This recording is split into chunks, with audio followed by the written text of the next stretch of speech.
Our story begins on a quiet morning in the royal estate of the Welton family. A young man stirs awake in his bed sighing deeply. The same dream has haunted him again. His name is Jamie Welton, the eldest son of the Welton royal family and its rightful heir. But Jamie is no ordinary noble. He is the reincarnation of Diablo Volier, a powerful sorcerer who was defeated and sealed away long ago. Flashback to the past. Diablo Volier stands defiantly as a glowing seal forms beneath his feet. He laughs, declaring that not even 12 gods together can defeat him. All they can do is trap him. Smirking, he mocks them, saying they can seal him however they like, but when he returns their bright world will be swallowed by darkness. He promises them suffering so immense they'll beg for death. One of the gods replies calmly, saying they look forward to that day, but for now Volier will endure endless torment. The 12 gods then bind him in an eternal prison. Time passes and a cowback finally appears in there. Barrier. Diablo Volier escapes, reborn as Jamie Welton, the cherished child of the Welton family. Returning to the present, Jamie is greeted by the cheerful voices of his parents. His father marvels at the baby's bright sparkling eyes, which remind him of his wife's. She laughs, pointing out how much Jamie's expressions resemble his father's. When Jamie first wakes up in his new life, he doesn't understand what's happening. He tries to speak, but only babyish sounds come out. Confused, confused, he wonders where he is, what's going on, and why he can't talk normally. Over time, Jamie grows up as an aristocrat cherished by his loving parents. 9 years pass and Jamie finds himself sitting by the window, lost in thought about his past life. Taking a deep breath, he thinks to himself that today will probably be another boring day. Suddenly, he hears hurried footsteps in the hallway. His nanny bursts into the room, greeting him with a cheerful "Good morning, young master." Jamie turns to greet her politely. She walks over, smiling, and asks why he's up so early. Jamie explains that he's admiring the morning sky, which looks especially beautiful. The nanny's face lights up as she praises him, calling him wonderful. Jamie glances away, thinking her compliment is a bit much. The nanny starts helping him get dressed and remarks that enjoying the sky is nice, but his parents are waiting for him. She asks if he minds her assistance and Jamie agrees without hesitation. Once he's ready, the nanny leads him to the dining room. Jamie lets out a quiet sigh, already feeling the monotony of the day. His family is gathered around the table and his mother greets him warmly. As Jamie sits down, his mother gushes about how adorable the children are, teasingly saying their cuteness must come from her husband. Jamie smiles politely, but his thoughts drift to his mother's noble lineage. Sears Bell Welton, the only daughter of the Bell family, is an important figure in this new life of his. Jamie's father, Argino Welton, the head of the royal family, is one of the kingdom's 5 sword masters. Arino chuckles at his wife's compliment, saying their children are angels because they take after her. He adds that their sparkling eyes are proof of it. Jamie looks at his younger sister Sarah Welton, the second child of the family. Sarah picks up a piece of food with her fork and playfully tells Jamie to open wide. Jamie obliges, thanking her for feeding him such delicious food. In return, he picks up a bite of her favorite dish and feeds her back. Their parents watch with happy smiles, but Jamie hides his expression, annoyed by how dull it all feels. All he wants is some peace and quiet. After breakfast, Jamie retreats to his room. He collapses face first onto his pillow, muttering to himself that he can't get used to how cute his family can be. Hugging his pillow, he thinks of ways to pass the time, like exploring the private library. Yet a darker thought crosses his mind. He wishes he could just die because of his inability to speak properly, as if his tongue doesn't work right. Despite this, he admits he has grown fond of the mansion. Suddenly a flying eye lands on his head. Jamie grabs it, realizing his reincarnation has granted him new powers. Crushing the eye in his hand, he watches its black blood spread over his fingers. He thinks bitterly of the TW gods, clinging to their beliefs like parasites. Even though he's weak now, Jamie knows time is on his side. In a world that has forgotten much about dark magic, the gods may still look down on him, but that won't last forever. Just then his nanny bursts into the room, reminding him it's time to read children's books with his mother. Jim stays silent, curses flashing through his mind. When she calls his name again, he forces a smile and says he's coming. As he follows her, he thinks sarcastically that pretending to be the cute little boy might as well be worse than being sealed again. When they arrive, Jamie greets his mother and sister with a polite smile, asking what book they'll read today. Sears and Sarah, surprised, by his sweetness rushed to hug him tightly, squeezing him with affection. Jimia endures it with a forced grin, cursing internally. Sears showers Jamie with affection, her love evident in every gesture, while Jimia quietly endure it. She introduces the book they will read, The Great Magician He's, and asks if the children like the name. The children settle beside her as she begins reading the fairy tale. After finishing, she closes the book, announcing that Heinz lives happily ever after, and asks if they enjoy the story. Jamie smiles and expresses his admiration for Heinz, saying he wants to become a magician like him. Sears responds with praise, reminding Jamie of his intelligence and how he has already defeated 3 of his magic teachers. Jamie wonders silently if she is mocking him. Sears pats his head and mentions that his father has invited the kingdom's most powerful magician specifically for him. Jamie studies her face and concludes that she is not joking. Forcing another smile, he acknowledges how wonderful his father is. Rising from the couch, he prepares to leave, but Sears stops him, reminding him to enjoy the fresh air instead of spending all his time in the library. She opens her arms, insisting he hug her with a heavy sigh. Jimia reluctantly complies, thinking about how much he wants to leave. She suggests he play with her instead, squeezing him tightly as he inwardly begs her to stop. Later, Jimia sits by the window reading a book. He closes it with a sigh, disappointed that it offers no new insights on mana. Frustrated by the lack of useful material in the library, he realizes it is already lunchtime. Dreading another meal with his family, Jimia hurries to the dining room, hoping to arrive before the nanny fetches him. On his way out, he encounters an old man in the corridor. The old man gazes at the statue near the dining room entrance and comments on the rarity of using such an artifact as decoration, something fitting for the prestigious Welton family. Jimia, observing him, begins to wonder who this man could be. When the old man finally notices Jamie, he greets him with a calm demeanor. Jamie studies him and immediately senses the sheer amount of mana radiating from him, flowing endlessly like a powerful storm. He quickly concludes that this man must be a 7th-level magician at the very least. Growing suspicious, Jim questions how someone like this entered the mansion. He considers the possibility of teleportation or even robbery, but quickly dismisses the idea when he notices the old man's composed behavior. It doesn't match that of someone invading the residence of a sword master. The old man meanwhile observes Jamie's reaction closely. Jamie demands to know the man's identity and how he got there, reminding him that this is not a public space. The old man senses Jim's aura and notes that the boy's strength is remarkable, comparable to a tiger cub, destined to grow into a full-fledged tiger much like his father. Impressed, the old man silently concludes that James is no ordinary child. However, he remains silent, refusing to answer Jim's question. Jamie finds this infuriating, interpreting the man's calm attitude as condescension. Feeling disrespected, James thinks the old man should kneel before him, yet here he stands acting as if everything is perfectly normal. Jim's annoyance boils over into anger. Deciding to teach the man lesson, James prepares to unleash his magic, determined to show him the consequences of underestimating him. The old man, observing Jamie's intentions, acknowledges the boy's formidable strength and realizes the rumors about him are not exaggerated. Despite his young age, Jamie's mana is extraordinary. Intrigued, the old man decides to test Jamie by using magic himself. Jamie notices the old man's actions and his face twists with rage. Inwardly, he sees, questioning how this fool dares to challenge him. Diablo Wolf, who in a past life nearly destroyed all the gods. Jamie fires a flash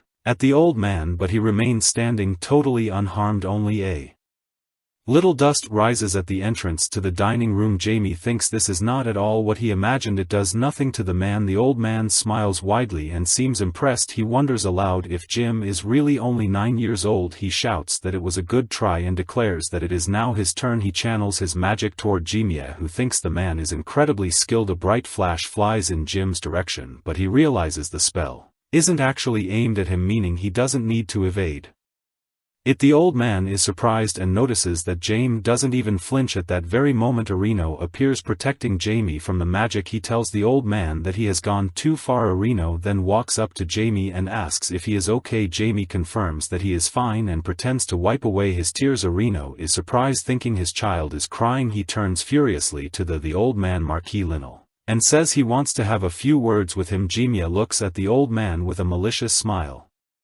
Marquis Noticing the change in Jim's behavior, thinks Jamie is acting more modestly in front of his father. Marquis laughs hard, finding the situation surprising and quite funny. He even says he envies Argino. Arino is taken aback and wonders if Marquis attacked his child because he is unwell. Afterward the two retire to Argo's office and begin drinking tea. Arino places his cup on the table and reminds Marquis that Jamie is his son, and the heir to the Welton family. Marquis takes a sip of tea and replies that he knows. Argino, displeased, asks what he means by that. Marquis tells him to calm down, mentioning that Argo's aura makes him uneasy as expected from a sword master. It is quite intimidating. The Maris then asks how much Argino really knows about Jimia. Argino replies asking what he should know. The Marquis answers that Arino should understand how brilliant Jim truly is. This makes Arino angry and he says that's why he trusted the Maris with Jamie, only for the Marquis to suddenly attack him. Observing Argo's anger, the Marquis thinks to himself that Arino doesn't know anything about Jamie. He decides to pretend he didn't hear Arro's words. Arino asks what the Marquis means by that. As he reflects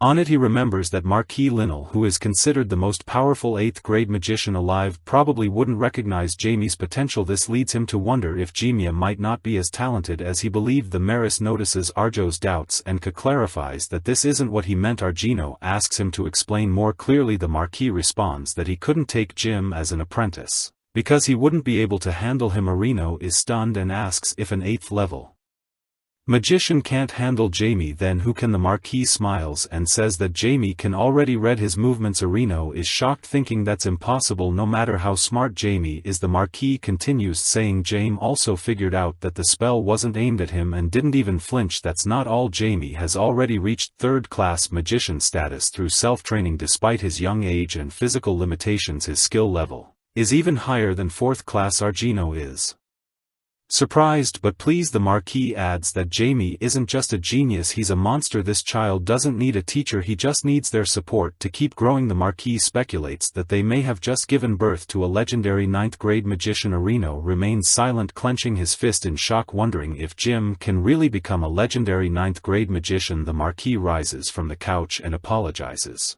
for attacking Jimia. He says that enormous discoveries await in magic in the entire world. Laughing, he adds that it will be quite fun. With a flash of bright sparks, his body disappears from the office. Arino remains seated, lost in thought, reflecting on everything that just happened. He leans back and lets out a heavy sigh. As night falls, Jamie returns to his room muttering how tired he is. His mother, having learned of the old man's actions, begins to fuss over him, wrapping him tightly in her arms and asking if he's okay. She wonders if he was terribly scared and promises to deal with the old man. Jimia, frustrated, thinks about how much time he's wasted. He removes his jewelry and examines the real spell. It's not bad at all. The composition, technique, balance and type are all top-notch, but rather than being impressed with the Marquis, Jamie finds himself more impressed by his father, Count Argino Welton. He smiles, chuckling to himself, acknowledging his father's strength and admitting that his father truly deserves to be his father. Suddenly, Marquis's voice cuts through the silence,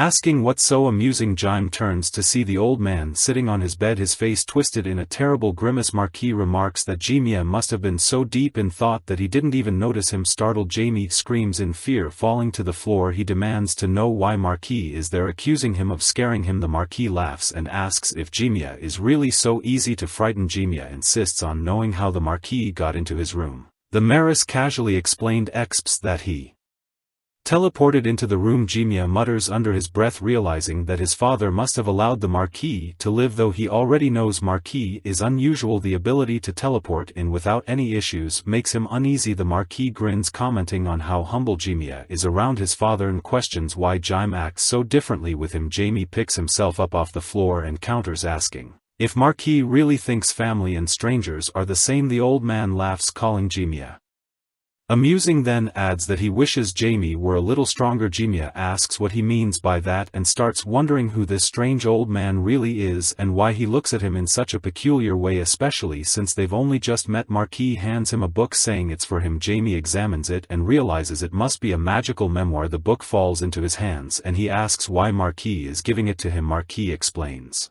that the magic Jim uses has become obsolete, so he decided to give him the book. Jamie finds the comment humiliating, understanding that Marquis is implying his magic is outdated. Marquis asks if Jimiya is so moved by the gift. He clarifies that the book contains many of his original spells and that Jimiya will be the first to read it. Excited, Jime immediately opens the book and starts examining the spells created by the great magician. He wonders how the magic of Marquis' time differs from his own, and resolves to prove his worth even if Maris thinks his magic is outdated.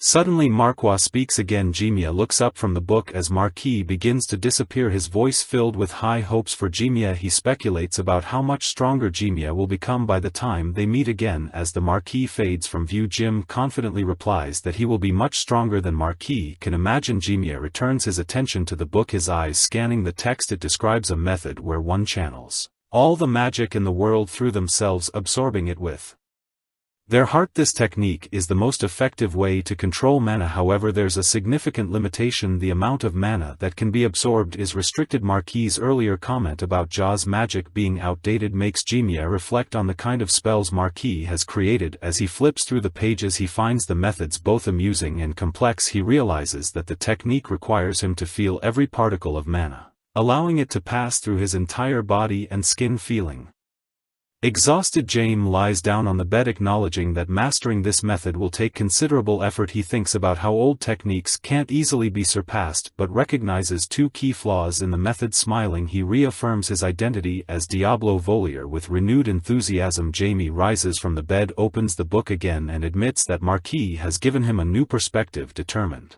he vows to read every page. However, he realizes he'll need assistance. Snapping his fingers, he summons a flying eye which lands on his shoulder. Jime turns to the flying eye, asking if it can release some mana. The familiar black responds with a sound, focuses, and then sharply opens its eye as it rises into the air. Jimiya watches intently, noting the first disadvantage of the technique.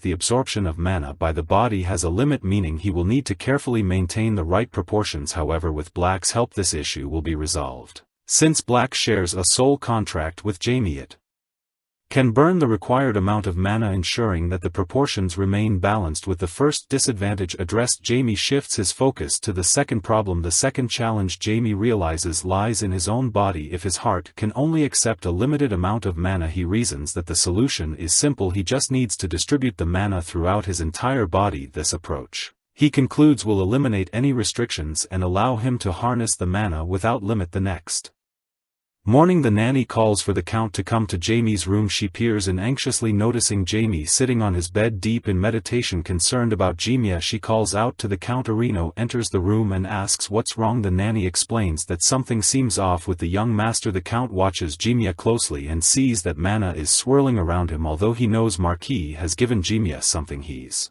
amazed that his son has learned to manipulate mana in just one night.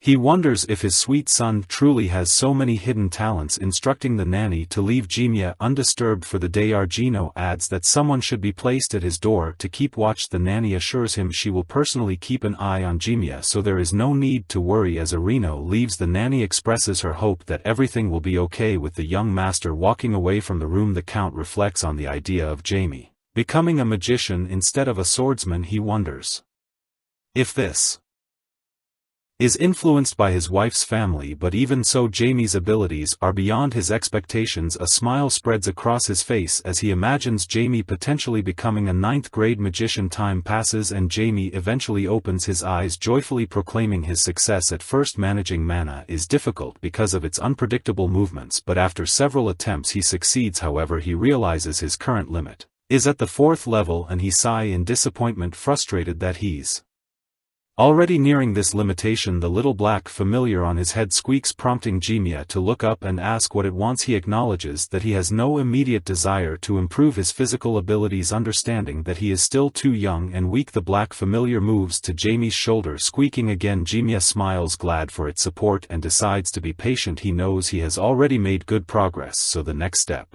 won't be too hard. He tells Black to use a spell called IND disability which makes him disappear like he's vanished into thin air. Jaime thinks about meeting his father but knows he must hide his mana. If his father discovers his true abilities, everything could go wrong. Black hides Jaime's mana and Jaime notices that he can barely feel its presence, which is just what he wanted. Confident that his father won't detect him, Jaime leaves his room ready to meet him. He walks through the corridors with a faint black aura around him. Meanwhile, the Count is in a meeting with a priest. The Count looks busy and asks the priest why he's there. The priest answers that he just wanted to greet him and thank him for allowing the genus religion to grow in his territory. The Count explains that he supports his community, which is why he's given the genus religion a chance. The priest asks for more details, so the Count adds that since the Zenith religion is gaining popularity, he wants to make it the strongest in his lands. The priest understands that the Count is showing his authority and warns him not to treat his followers as tools of the gods. Though he's heard rumors about the Count, the priest now takes him more seriously. The Count, sensing the meeting should end, says he's very busy. The priest laughs, thanks him and leaves, blessing him with wishes from the great Zenith. The Count smiles politely but drops it as soon as the door shuts behind the priest. Jaime, hiding behind a column, watches the priest leave. He notices the crescent moon symbol with a yellow sphere and feels a dark energy coming from him. Jaime wonders why such a person is here and how the Zenith religion ended up in his homeland. He bites his nails, questioning why his father has made his land so religious and why he chose the Zenith religion specifically. Jim concludes that the religion has no place in their lands and realizes his only choice is to convince his father to drive them away, especially since the religion is officially sanctioned. Determined to start his investigation, Jaime approaches his father's door and announces himself. They move to the living room where Jaime proudly shares his progress. Areno expresses his pride, asking if that means Jaime has mastered everything. Jaime confirms, and Areno notes that Jaime must really enjoy magic. Jaime responds that magic is simply very powerful. Areno expression shifts and Jaime asks if something is wrong. Areno admits he had imagined Jaime would grow up like any other child. Jaime asks what he means by that. Areno reflects on Jaime's hidden talents and the difficulties of living as a genius. He thinks about how people often admire talented children at first only to grow tired and criticize them later. He wonders if embracing his genius is truly in Jaime's best interest. Areno grips the armrest and tells Jaime that if he doesn't enjoy magic, he can stop and pursue something else. However, if Jaime is determined to follow this path, Areno promises not to oppose him and will support him as best he can. Jaime smiles and reassures his father not to worry, affirming he will never give up magic. Areno smiles back, impressed. He looks at Jaime, marveling at how much mana a 9-year-old can possess. He can already feel mana radiating from Jaime's entire body. Suddenly he realizes that the mana seems to be stored throughout Jaime's body, not just his heart. Concerned, he asks if Jaime has learned everything from the memoir Marquis Linnell gave him the previous day. Jaime confirms, adding to himself that he has also improved some of the techniques described in the book. A cold sweat rolls down Argo's face as he wonders how much Marquis has taught Jaime. He questions how a child could learn so much in just one day and begins to consider the possibility that Jaime might truly become a legendary 9th-grade magician. Laughing at the thought, he admits to himself that compared to Jaime he feels insignificant. Areno expresses his pride in Jaime, laughing heartily that day. Jaime laughs along,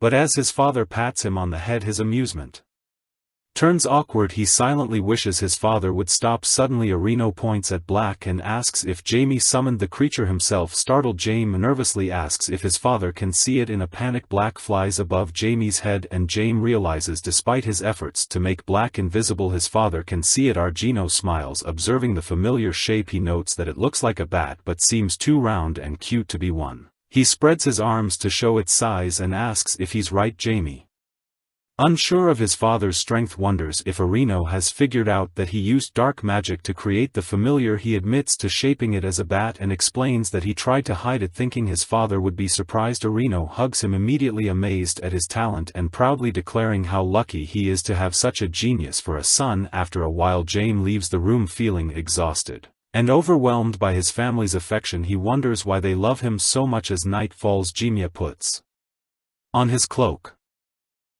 and summons Black. The familiar appears behind him, its large black wings flapping. Jaime declares that he needs to uncover why the religion has chosen his territory and decides it's time to take action. Black picks him up and together they soar into the sky above the night city. Meanwhile, in an alley, two men from a criminal organization meet. One asks what the boss has said, the other replies that the boss has instructed them to follow the plan carefully, to avoid death. Sighing, the first man wonders what the future holds for them. Philip, one of the men, admits he doesn't understand what they've gotten into with their boss. Jance, his partner, explains that the boss is willing to sacrifice anything to achieve his goals. He points out that he is a land where even Earl Welton allows organizations like theirs to coexist as long as they don't cross certain lines. However, human trafficking has clearly crossed that line. Philip hopes they can escape quietly, without getting caught. Jance dismisses this, asserting they will inevitably be caught. He emphasizes the Count's love for his children and notes that if the Count discovers they are using children for human trafficking, he will eliminate all criminal organizations in the city. Philip counters that the boss seems confident they won't get caught. Jance grits his teeth, questioning if the boss really thinks a sword master won't catch them. Philip replies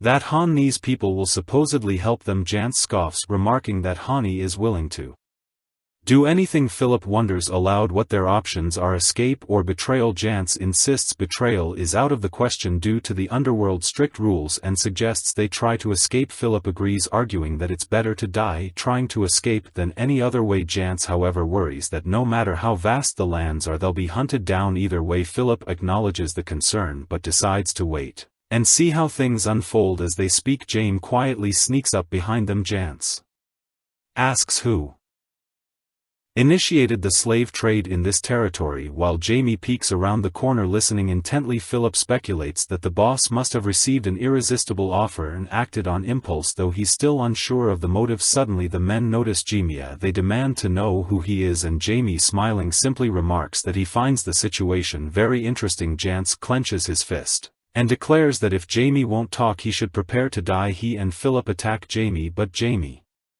suddenly disappears, leaving them searching frantically. Jance remarks in confusion that Jaime has vanished, insisting there is no one there. Suddenly Jim's voice echoes, freezing them in place. Jim asks them what they have been discussing so enthusiastically. He reappears before them kneeling and demands to hear everything, preferably with all the details. Using his magic he terrifies them into submission. Both men sit down and confess everything. Jaime listens in silence, realizing that they are trafficking people, including children. He reflects bitterly that these are the types of people his father despises most. He finds their actions infuriating and wonders if they have some death wish. He thinks about how both gods and humans manipulate others for their own ends. Know that these criminals are no different from the gods. He also questions what their boss has been thinking when assigning them such a mission, certain that his father would detest this. Jaime feels a bad premonition. He jumps off the boxes he has been sitting on and uses magic on the men, commanding them to go to the Count's estate and confess everything they know. The two men, compelled by his magic, stand up to obey. Jaime remarks that the morning will certainly be tumultuous as the robbers make their way to the estate. Jaime instructs Black to prepare for their return before they can take off. However, both men are violently thrown back at lightning speed. Philip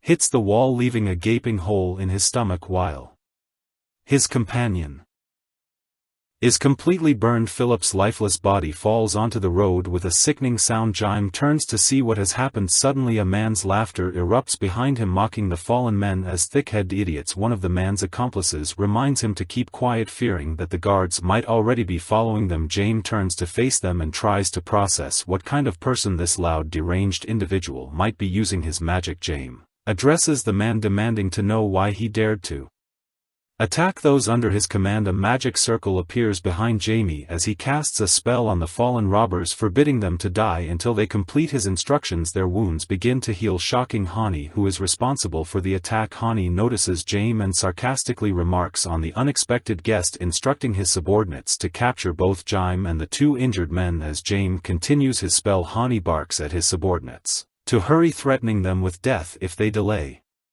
Two men begin dragging Philip and Jance, who are almost fully healed. Hanni mocks them further, promising to kill them again later. A tear rolls down Philip's cheek as he pleads with Jaime for help. Jaime, watching them being dragged away, calls Han scum. Han laughs mockingly and dismisses Jim's words. Suddenly a sharp magical projectile flies toward Jaime, aimed at his head.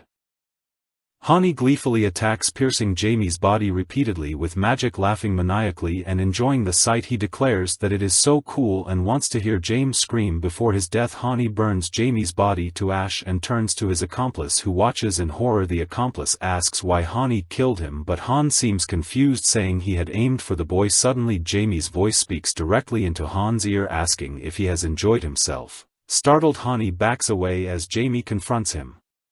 Questioning his amusement at killing his partner, Hani begins to panic, realizing that he has mistakenly killed someone else and that Jimia is alive. The ominous aura emanating from Jimia leaves him paralyzed with fear. Jamie criticizes Han's arrogance, calling him out for overestimating his abilities as a third-class wizard. Hani, enraged and terrified, attempts to use the Buster spell, summoning a massive stream of fire, intended to incinerate Jamie. Completely confident in the spell's power, Han believes it will reduce Jamie to ashes. Amid the blinding flash of magic, Jamie stands unharmed and begins explaining the human psyche. He states that people feel utterly helpless when facing someone far stronger than themselves, which is why he enjoys manipulating those weaker than him. Hani collapses to his knees, his face hitting the ground. He lies motionless, overwhelmed by Jamie's power. Han's partner, witnessing the ease with which Jamie defeats him, calls Jamie a monster and decides to flee. Before he can escape, Jamie uses dark magic to surround their bodies, compressing them painfully. The bandits scream in agony as Jamie's magic crushes them. Jamie approaches Hani, announcing that his time has come. He grabs Hani by the hair, lifting his head, and declares that Hani will answer all his questions as his slave. Han immediately addresses him as master and obeys without resistance. Han begins talking about little children,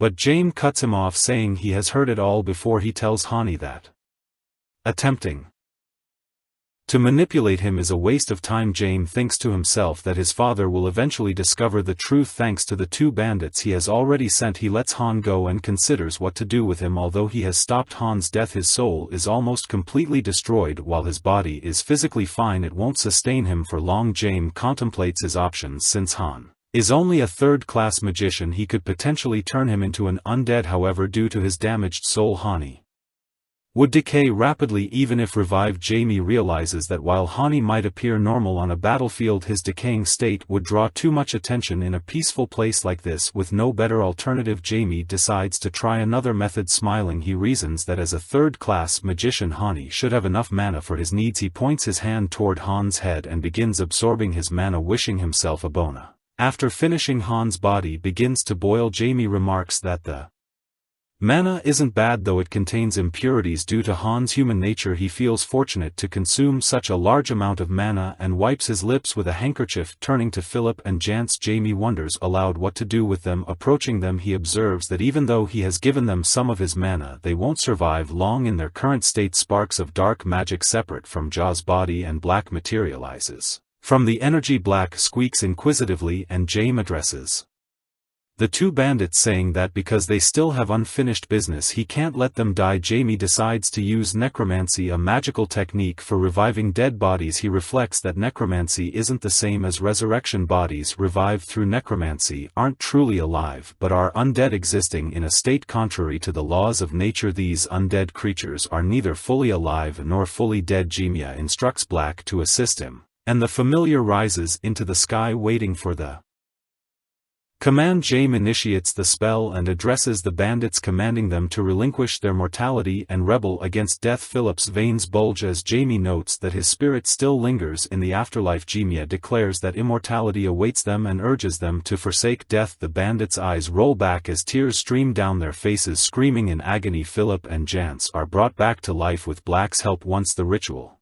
is complete, the bandits kneel before Jamie, pledging their loyalty and awaiting his orders. Jamie stares at them in disbelief, wondering if the process is truly finished. He notices lingering black smoke around them and questions if he has made a mistake. Black lands on his head, squeaking guiltily. Jimia, annoyed, asks what Black has done wrong. Jamie reassures Black not to worry, insisting that everything has been done perfectly. Still frustrated, Jimia tugs at Black in irritation, and admits that although he knows the mistake is his, it is difficult to Except Black squeals in response, and Jim admits that he usually doesn't dwell on past successes. However, he is upset that all his previous undead servants are now missing. Black squeals for Jamie to stop, and Jamie remarks that he can't use the bandits in their current state anyway. He decides it would be better to get rid of them. Stroking his chin, he notes that with the black smoke emanating from them, they wouldn't be able to carry out Zenith's orders or even walk down the street without attracting attention. Suddenly Black starts swaying side to side before unexpectedly biting Jamie on the cheek. Annoyed, Jamie exclaims at the audacity of his familiar and questions who gave it permission to bite its master. Black quickly flies away, landing on Hazard's head, where it begins absorbing all the dark haze surrounding the bandits. Jamie, surprised, asks if Black is even capable of such a thing. Black chews the dark haze persistently,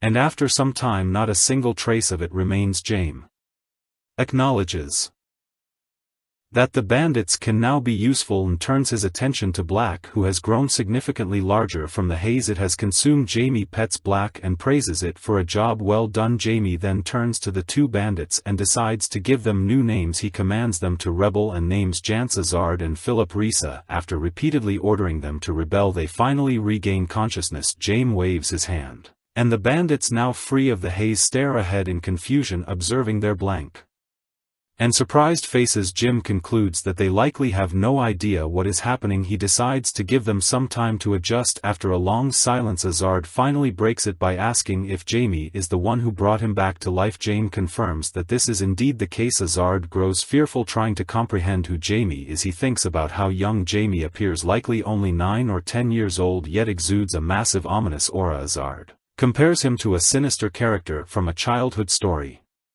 A creature that defies the world itself, something that shouldn't exist in this reality. Jim grins and asks if he looks like a demon lord in their eyes. Risa, nervous but resolute, declares that he doesn't care if Jamie is a demon lord or something else. To him, Jamie looks like a human. Jamie, intrigued by Risa's defiance, thinks there must be flaws in his spell, since Risa seems unaware of who his master now is. Extending his index finger forward, Jamie decides that this behavior can't be overlooked.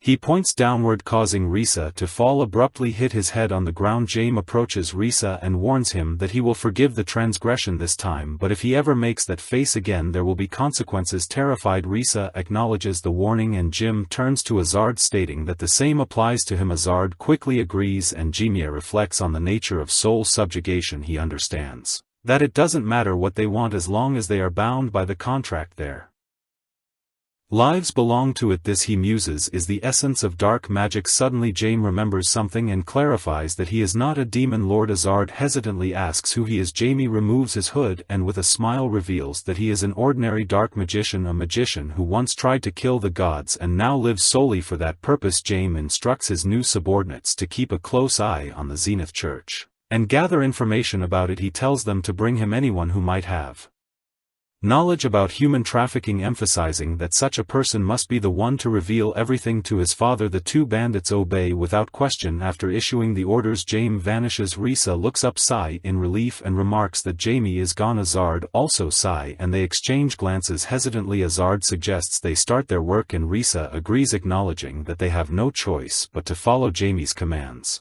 Meanwhile, Black expresses its complaints to Jamie, who reassures it that everything will be fine. He explains that the bandits are too afraid to disobey his orders. Black sits on Jim's shoulder as he remarks that thanks to their efforts his father will be able to address the problem of the slave trade personally. Black, however, bites Jamie on the cheek again. Squealing, Jim responds by saying he can't allow the trade to continue in these lands, as they will one day belong to him. Suddenly footsteps approach, and Jim tells Black that they need to finish for the day. Out of nowhere, a boy runs into Jamie's back and falls to the ground. Confused, the boy wonders if he has crashed into someone. Annoyed, Jamie turns around and asks if the boy is blind. His irritation turns to curiosity when he realizes the boy is a child. The boy points out that Jamie is also a child. Black clings to Jamie's hair as Jim admits that he is only 9 years old. He decides to let the boy go this time, but warns him to be more careful in the future. Jamie walks away, and the boy quietly mutters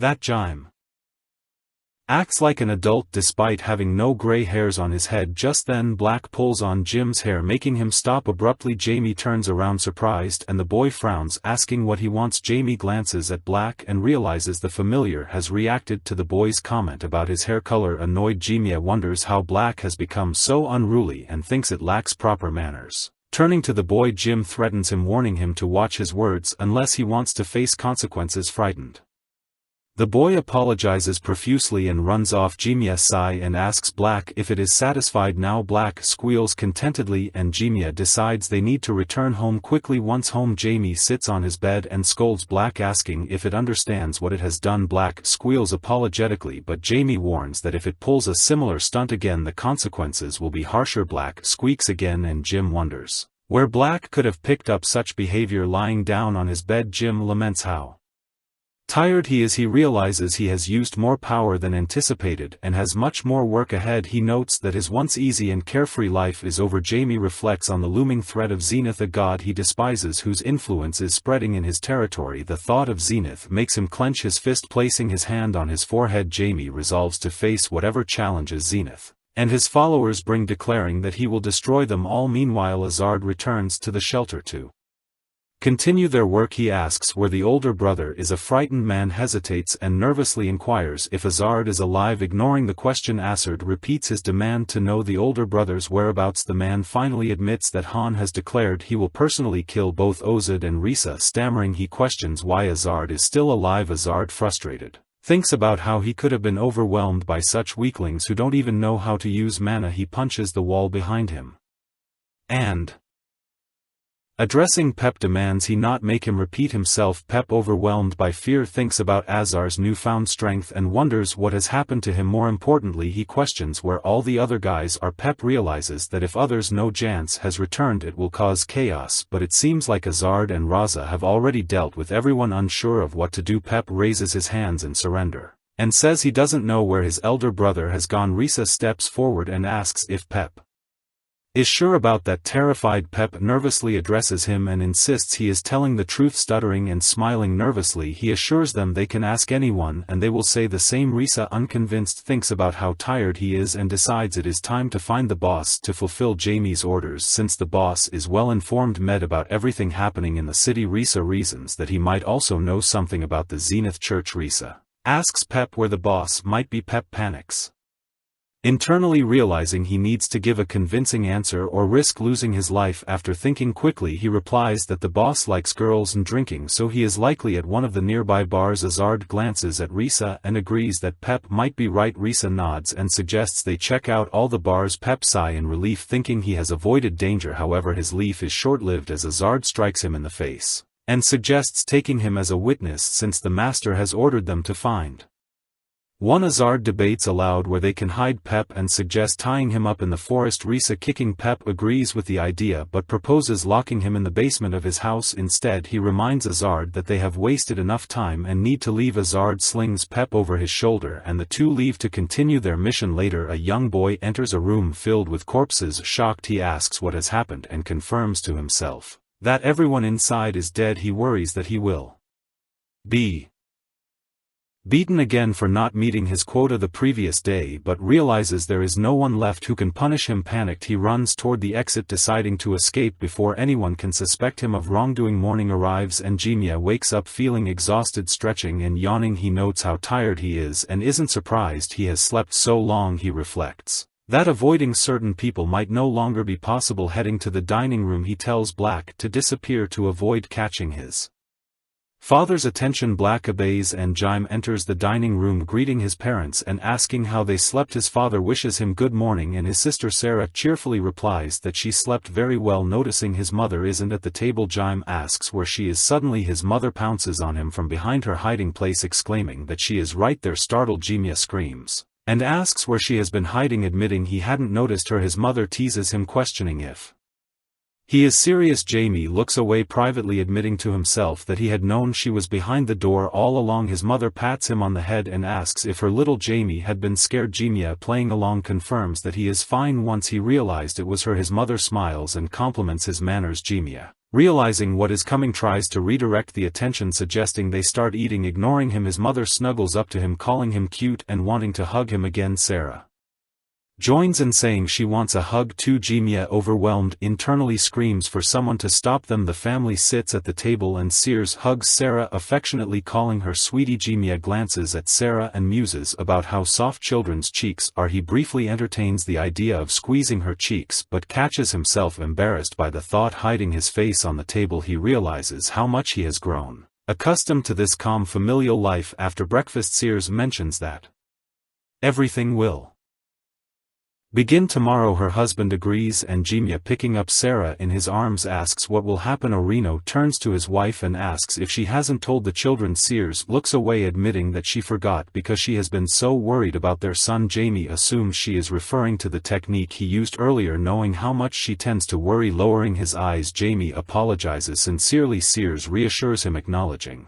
that nothing serious will likely happen to him, but warns him against exhausting himself. She adds that if he keeps pushing himself it might break her heart and she might faint in the corridor from sadness. Jamie promises not to do it again and repeats his question about what is happening tomorrow. Laughing, Sears reveals that the family will be attending a ball together. Jamie immediately realizes it is the grand ball organized by Earl Simon and Earl Welton, where nearly all the nobility of the Northern Seldom Empire will gather. Sears, delighted, explains that it is the perfect opportunity for the children to experience such an event for the first time. Her excitement contrasts sharply with Jamie's realization that his precious free time is about to come to an end. That night, Jamie dons his cloak and summons Black. Black clings to him as Jime declares that it is time to visit the two blockheads. They make their way to town and enter Risa's house. Azard and Risa, seated at the table, immediately stand and greet Jamie, acknowledging his arrival. Jamie removes his hood and asks if they have completed his tasks. Risa apologizes, admitting they haven't learned anything about the Zenith religion yet, as it is a relatively new organization. Jamie concludes that even the members of Livell wouldn't be able to uncover much in a single day. Shifting his focus, Jamie asks about the other errand. Rza points to a tied-up Pep and presents him as their catch. Pep looks at Jamie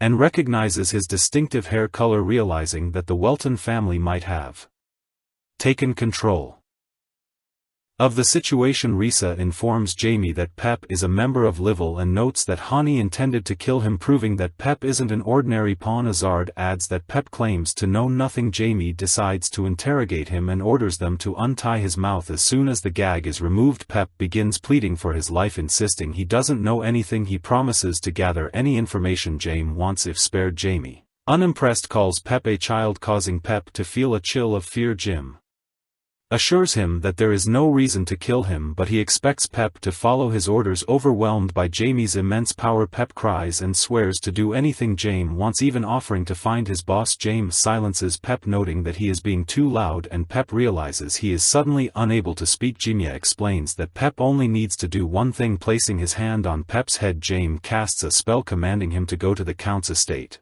and reveal everything about Lal's activities. Pep rises without protest and leaves the house, heading toward the estate. Azard and Risa watch him go, and Jamie reassures them that Livell won't catch Pep and that his father will handle the situation first. He instructs his subordinates to leave the city and hide. The two bow and accept Jim's orders without question. Jamie, curious, asks why they don't question him. They reply that the master's orders are absolute law and cannot be disobeyed. Black perches on Jim's shoulder, watching as the scene unfolds. Risa comments that he thinks he understands why Jamie has given them these instructions. Jamie recognizes that Risa seems to grasp the situation they are in. He confirms R's observation, thinking to himself that his father will likely destroy Livell. Jame believes it won't benefit his father to know about the existence of these two subordinates during the destruction. Turning away, he informs them that he will be gone for a few days and instructs them to stay quiet until his return. They obey, and Jamie leaves the house. As Jamie walks away, Risa runs after him, calling out. Jamie turns and asks what is wrong. Risa, visibly concerned, questions what they have become, acknowledging that he knows they are dead and beyond repair. Risa admits he doesn't want to return to his past life. While he appreciates his Newfound strength, he is desperate to understand what kind of creature he has become. Jaime asks for clarification and Risa expresses his suspicion that they might now be top-rank undead given their extraordinary strength. Jaime, surprised by the question, laughs. Risa, thinking he has asked something foolish, apologizes if it sounds stupid. Jaime reassures him with a smile that it isn't a stupid question, and explains that it is actually amusing. Most people, Jaime notes, would struggle with accepting their transformation into undead, but Risa and Ard seem to have taken it in stride, which Jaime finds fascinating. Risa thanks him and Jaime reflects on how unique they are compared to others he has encountered, while most reject the idea of becoming monsters and lament their loss of humanity. These two are the opposite. As Ard joins them outside and Jaime observes that he has found reliable servants, he explains to them that they are just ordinary zombies, but he has preserved their appearances from before they died. Their transformation has enhanced their strength significantly, making them far more powerful than regular people. Risa lowers his eyes disheartened and acknowledges that they are just ordinary zombies. Jim laughs and encourages them, stating that everything depends on their efforts. He adds that one day they might ascend to become zombies of the highest rank. This inspires the two and they promise to hide as instructed and wait for his return. Jaime prepares to leave and Black squeals. Jaime tells Black not to call them pathetic, noting that he finds them intriguing and reminiscent of someone from his past. Concluding that they have stayed long enough, Jaime decides it is time to go back. That night the Welton household is unusually restless. One member of Laval, the criminal organization, and he decides to betray his own group, forcing the Count to stay behind to deal with the situation. As a result, only 3 members of the Welton family, Sears, Sarah and Jaime, set off for Reagan, the largest city in the East, riding in a carriage. Jaime considers that he could have reached the city himself using his teleportation skill. Watching his mother with his sleeping sister, Jaime reflects on how much stronger he has become. Magic has advanced significantly since his time, becoming radically different. However, Jaime cannot determine how much time has passed since his death. He recalls historical accounts of events after his death, such as an army of demons attacking humans under the leadership of a demon lord. Though there have been no wars for several hundred years, Jaime concludes that a considerable amount of time must have elapsed. Dark magic begins to radiate from him as he thinks about the gods' inability to unite, something he finds advantageous for his goals. Dealing with them individually will be easier, even if it means countless people will die, something he no longer considers his concern. Sarah stirs slightly in her sleep, sensing the dark magic. Noticing this, Jaime quickly reins in his power. When his sister smiles in her sleep, Jaime resolves to focus on the upcoming ball. First, the carriage rolls into the city, where the streets are adorned with well-maintained lawns near the houses and small market stalls. Nearby, a beautiful temple stands prominently. Jaime looks out of the carriage window and admires the view, commenting on how beautiful the city is. His mother responds enthusiastically, agreeing and pointing out that Reen is the most advanced city in their kingdom. She notes that no other place handles as much wealth as Reen does, marveling at its prosperity. Jaime agrees and thinks to himself that the city's reputation as one of the richest in the kingdom is well deserved thanks to Reen. When the carriage stops, the coachman informs them that they have arrived. Jaime expresses his excitement, saying he is so eager to meet Count Simon that it feels like his heart is about to leap out of his chest. His mother, finding his reaction adorable, hugs him and reassures him not to worry so much. Jaime wonders internally why he has to endure such situations, but his mother continues, commenting on how cute his excitement is and suggesting he hold her hand if he needs comfort. She finally lets him go and asks if Jaime admires Count Simon because he wants to become a magician himself. Jaime, feeling cornered, gives an exhausted yes. As an answer, his mother praises Count Simon, describing him as incredible. She explains that Simon, the same age as Jaime's father, is already a 7th grade mage and a leader of the kingdom's Eastern Council of Nobles alongside Earl Welton. She adds that Simon is also known as the Red Lotus Magician because of his magic, which is said to be capable of killing 1,000 people with a single spell. Jaime asks what kind of person Count Simon is. His mother thinks for a moment before describing him as having hair as red as blood. Jaime, slightly surprised, reflects that he isn't interested in Simon's titles or reputation but is intrigued by his strength and wants to speak with him. As the carriage enters the estate, Jaime wonders how his upcoming conversation with Count Simon will compare to his brief, somewhat unproductive dialogue with Marquis Lionel. When they arrive, Sears steps out of the carriage and instructs the children to follow her carefully. Jaime eagerly gets out of the carriage. A man who greets them asks Sears if she is the wife of Earl Welton. and she confirms the man offers to escort them to their chambers. He leads them to luxurious rooms and informs them that these chambers are theirs for the duration of the event. He adds that they can make any request through their personal butler. Sears comments on how caring Count Simon is and Jimiya agrees, appreciating the thoughtfulness of having his own space. Jamie thinks about how he wouldn't have liked sharing a room with his parents. Sears instructs the children to return to her once they have settled their belongings. After a few minutes, a maid begins braiding Sears' hair and complimenting her on its smoothness and beauty. Jamie enters the room and is taken aback, commenting that his mother looks beautiful. Sears laughs and asks Jimiya if he truly thinks so, and Jimiya confirms. Much to her delight, overjoyed, she runs to him exclaiming that he also looks very handsome that day. The maid quickly reminds Sears to control herself, warning that she might ruin her appearance. With tears in her eyes, Sears pleads to hug Jimiya just once, but the maid refuses, explaining that her dress would wrinkle. Jimiya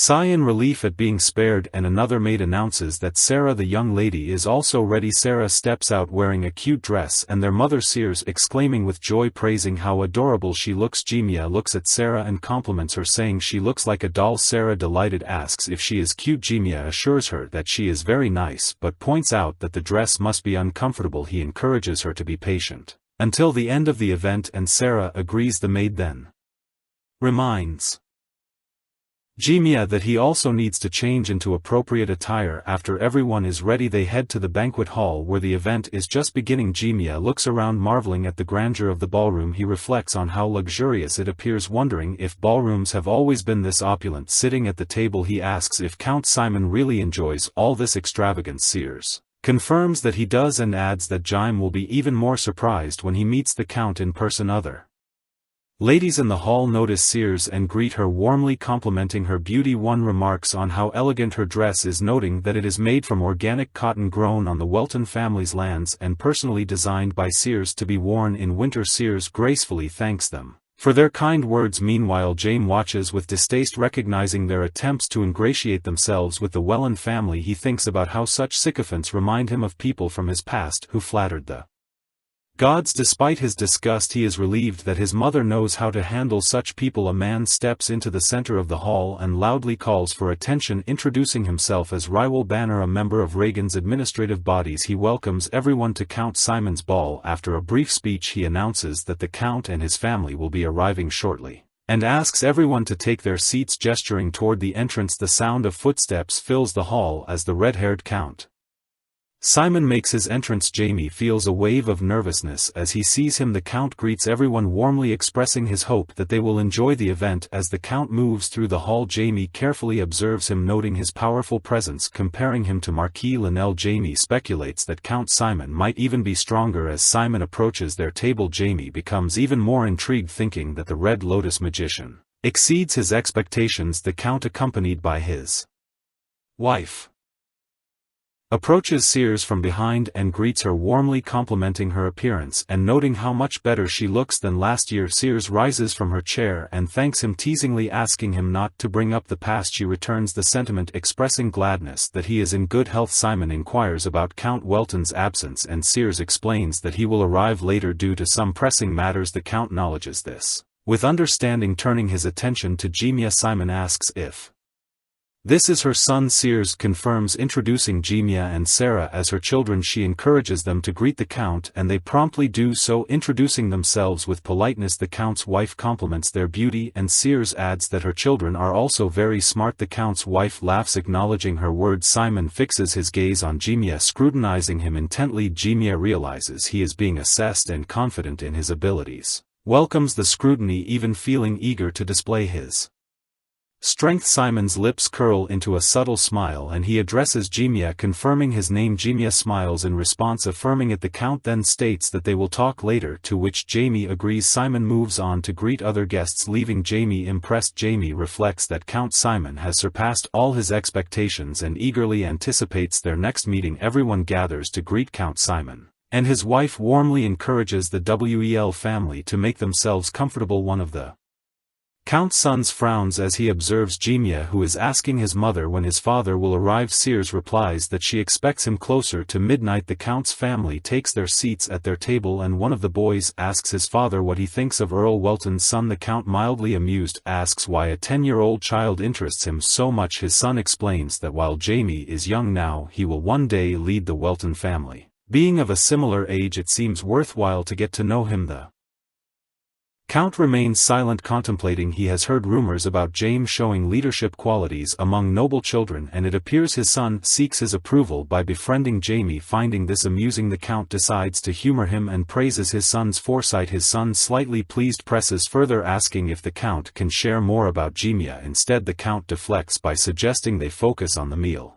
and his son reluctantly agrees. As they eat, the Count's wife gently advises her son to get along with Jimia, emphasizing the long-standing alliance between their families. Her son assures her not to worry, and she smiles, satisfied with his response. Despite this outward compliance, the boy privately dismisses the idea of befriending Jamie, imagining a future where Jamie kneels before him, earning his father's approval. He pictures his father's proud hand on his shoulder, which fuels his ambition. Meanwhile, his older brother, silently observing the exchange, grins knowingly as the banquet progresses. Guests begin rising from their tables. Sears reminds Jamie to make friends with everyone. James agrees outwardly but privately thinks he doesn't need friends and will instead find a quiet place to spend his time. Excusing himself, he wanders into the estate's backyard and finds a luxurious garden with a gazebo and greenhouse. He admires the scenery, noting that Count Simon's wealth extends beyond magic, and hopes to meet him again soon. Suddenly a voice interrupts his thoughts,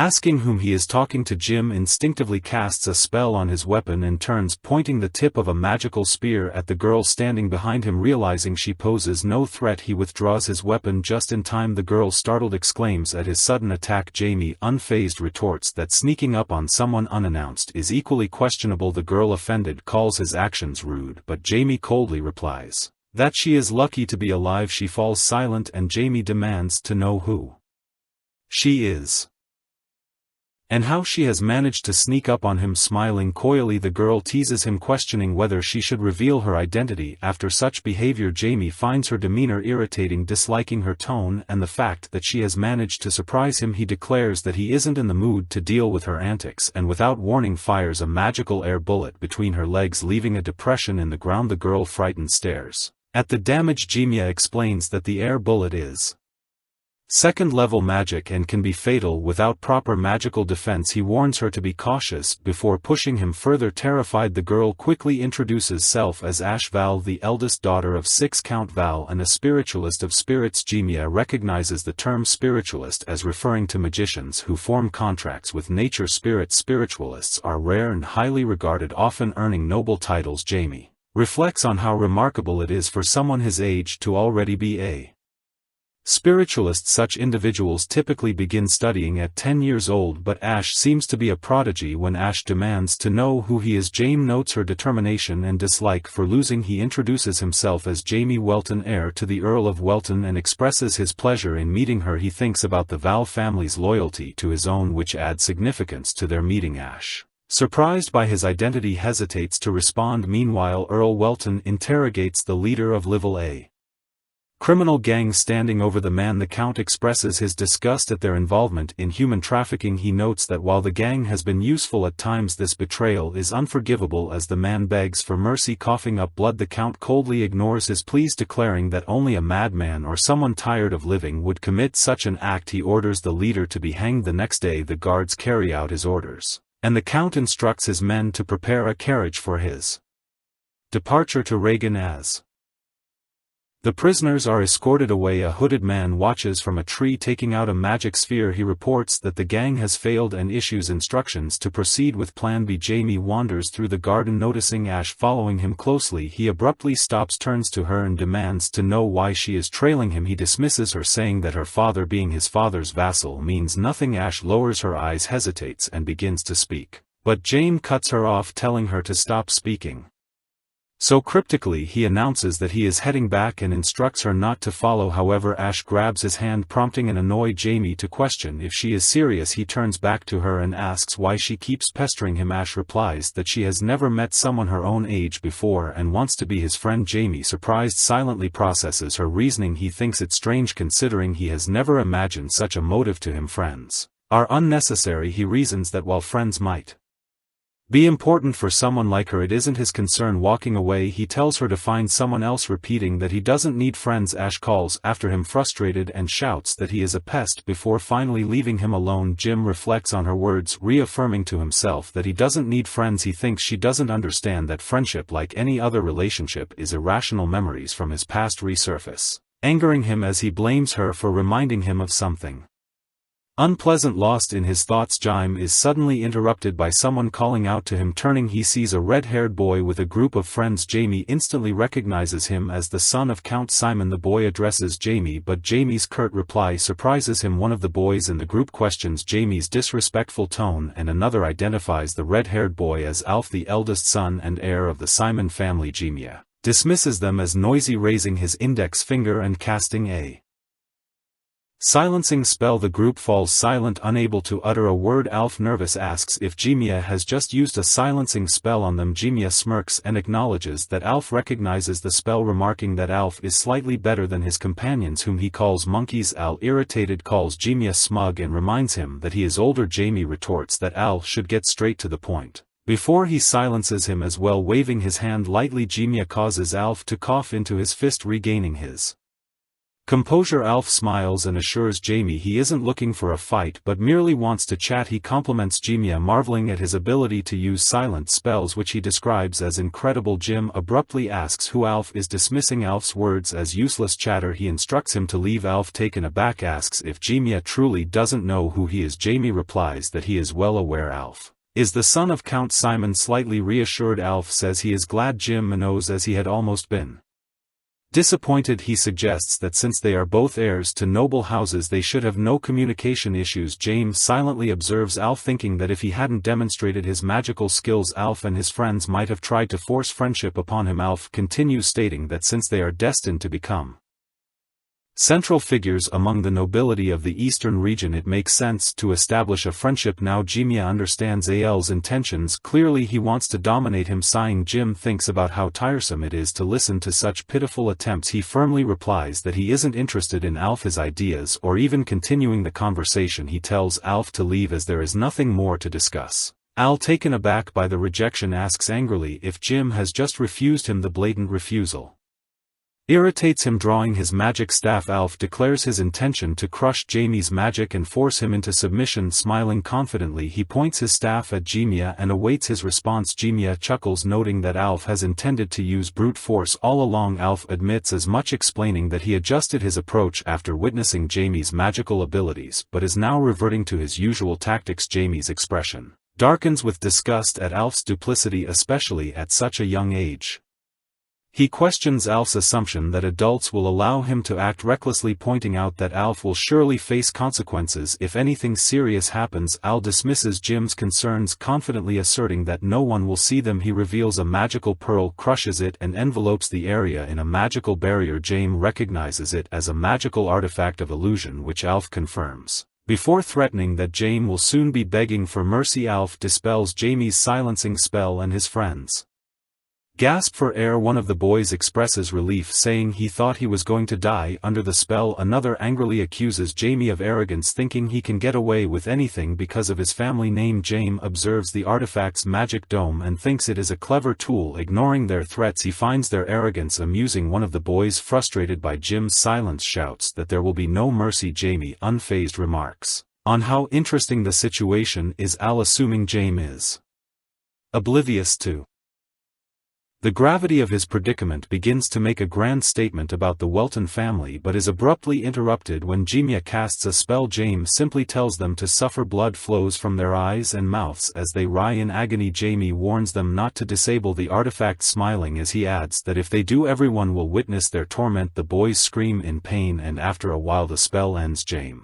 has already left, leaving them to recover from their ordeal as the boys regain their Senses one pleads for help and another complains of an unbearable headache. Alf stands up shakily, vomiting and coughing as he spits out drool. Overwhelmed, he thinks about how close he has been to death. Realizing Jim's superior strength, he laments his own weakness. He acknowledges that Jamie is a 4th-rank mage while he is only a 2nd-rank mage, which makes him feel utterly inadequate. Tears stream down Alf's face as he questions why things have turned out this way. He wonders how someone from the Welton family, known for their swordsmanship, can possess such extraordinary magical talent. Consumed by jealousy, Alf resolves to crush Jamie's abilities and ensure he will never wield magic again. Slowly rising to his feet, Alf vows that he won't forgive Jia and will make him pay for this humiliation. The boys return to the estate after their encounter with Jimia. One of Alf's friends nervously asks if using the magical artifact was truly the right decision given its dangerous nature. Alf dismisses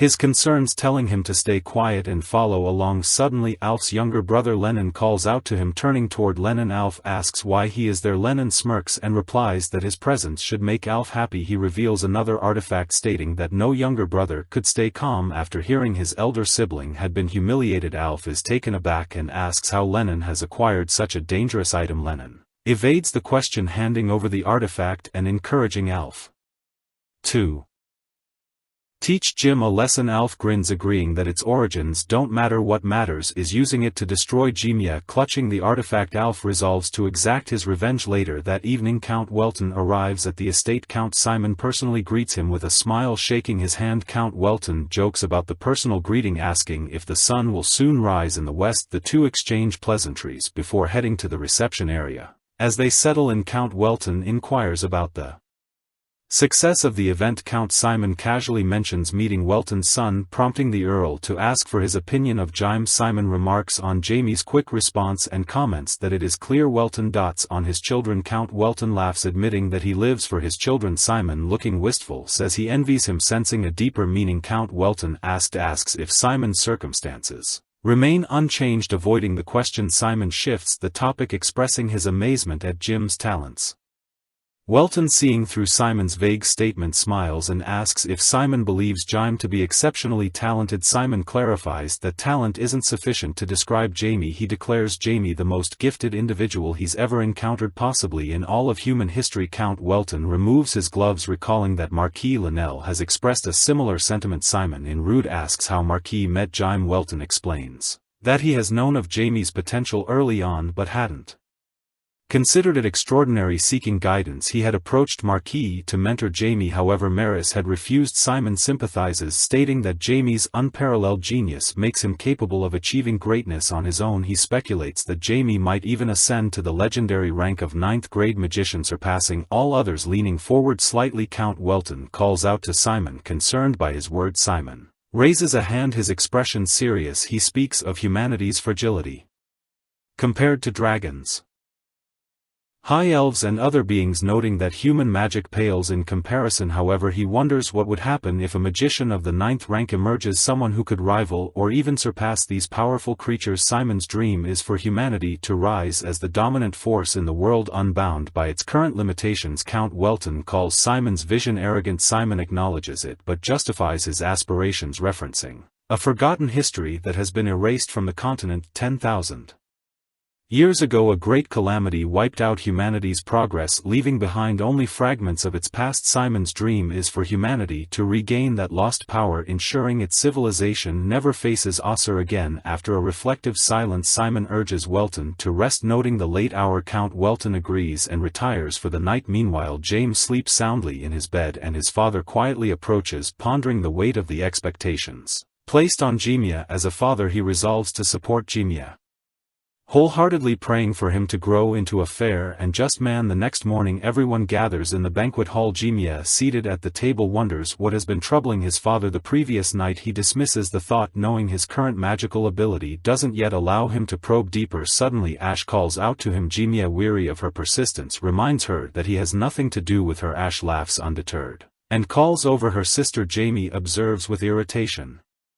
Thinking she is simply increasing the number of annoying people around him. Rising from his seat, he declares he has no intention of associating with her and begins to leave. Ash protests, urging him to at least meet her sister since their families are close. Her sister Rebecca approaches and scolds Jim for his rudeness, emphasizing the importance of formalities when addressing the Count's son. At the sound of Rebecca's voice, Jim freezes and turns toward her. Ash teases him, asking if he has a crush on her sister, boasting that Rebecca is a true beauty. Jimia, stunned, recognizes Rebecca as the love of his life, the one who had been taken by the gods for her own good. He is overwhelmed by her sudden appearance as a child, thinking that this moment marks the beginning of his transformation into Diablo Volier, a being devoid of emotions. As Jaime processes his thoughts, Alf approaches from the side. Spotting Jaime, he declares with anger that he is dead. Jaime looks at Rebecca in shock, calling her Jane.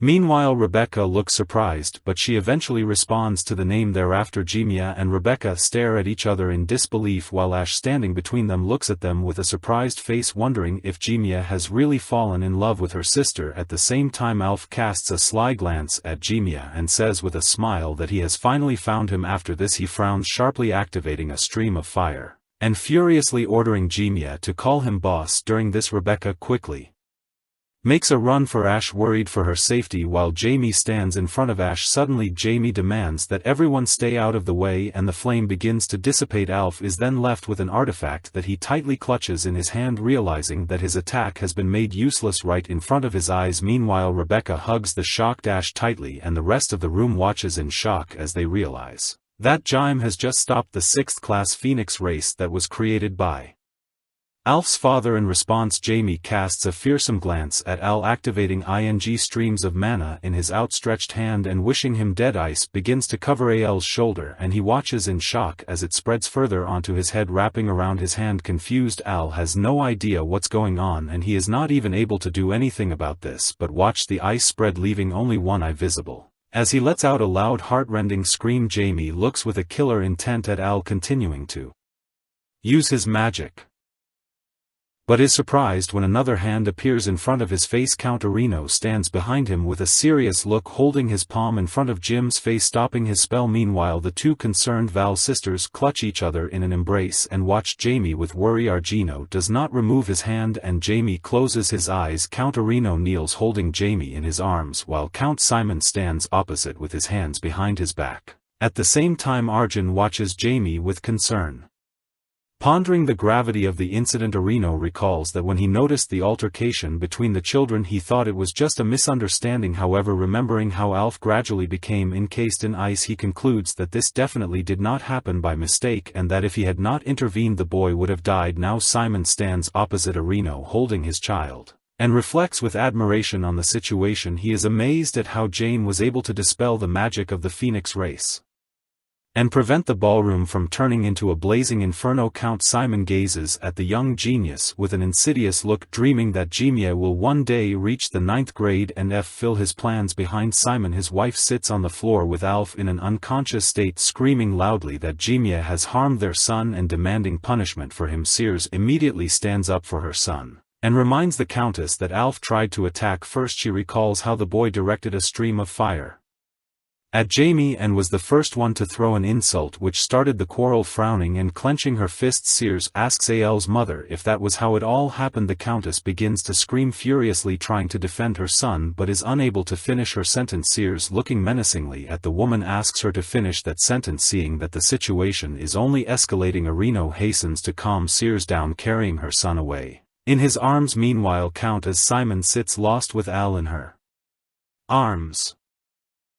Catching a series of disrespectful glances, she turns to her husband standing to the side for support, and he slowly begins to turn around. The Countess is delighted, thinking that her husband will stand up for their son. However, her expectations are crushed when Count Simon does the opposite and accepts that their son made a mistake. Count Simon then apologizes to Sears with a serious face while his wife looks at him in disbelief. Meanwhile, the people in the hall surround the two families, watching How the situation will be resolved. In response, Count has Simon accepting the apology and announces that they will leave the hall immediately. The alarmed Count Simon turns to Arjo, who still holds Haim in his arms, inviting him to rest as well. After this, Count Simon loudly addresses all those gathered, asking for forgiveness for the chaos that arose at the ball and announcing the end of the event, encouraging them to go and have a rest as well. Meanwhile, the helpless Countess Simon silently looks at her husband as the crowd disperses, emptying the ballroom. She then gazes at him, watching as he sees off the guests with a smile, unable to understand how he could act so composedly. Still crying, the Countess screams and reminds her husband that Alf is their son. As she continues to scream, blaming Haim for everything, Count Simon glances at her angrily and rudely demands that she shut up. As a result, Countess Simon's eyes widen,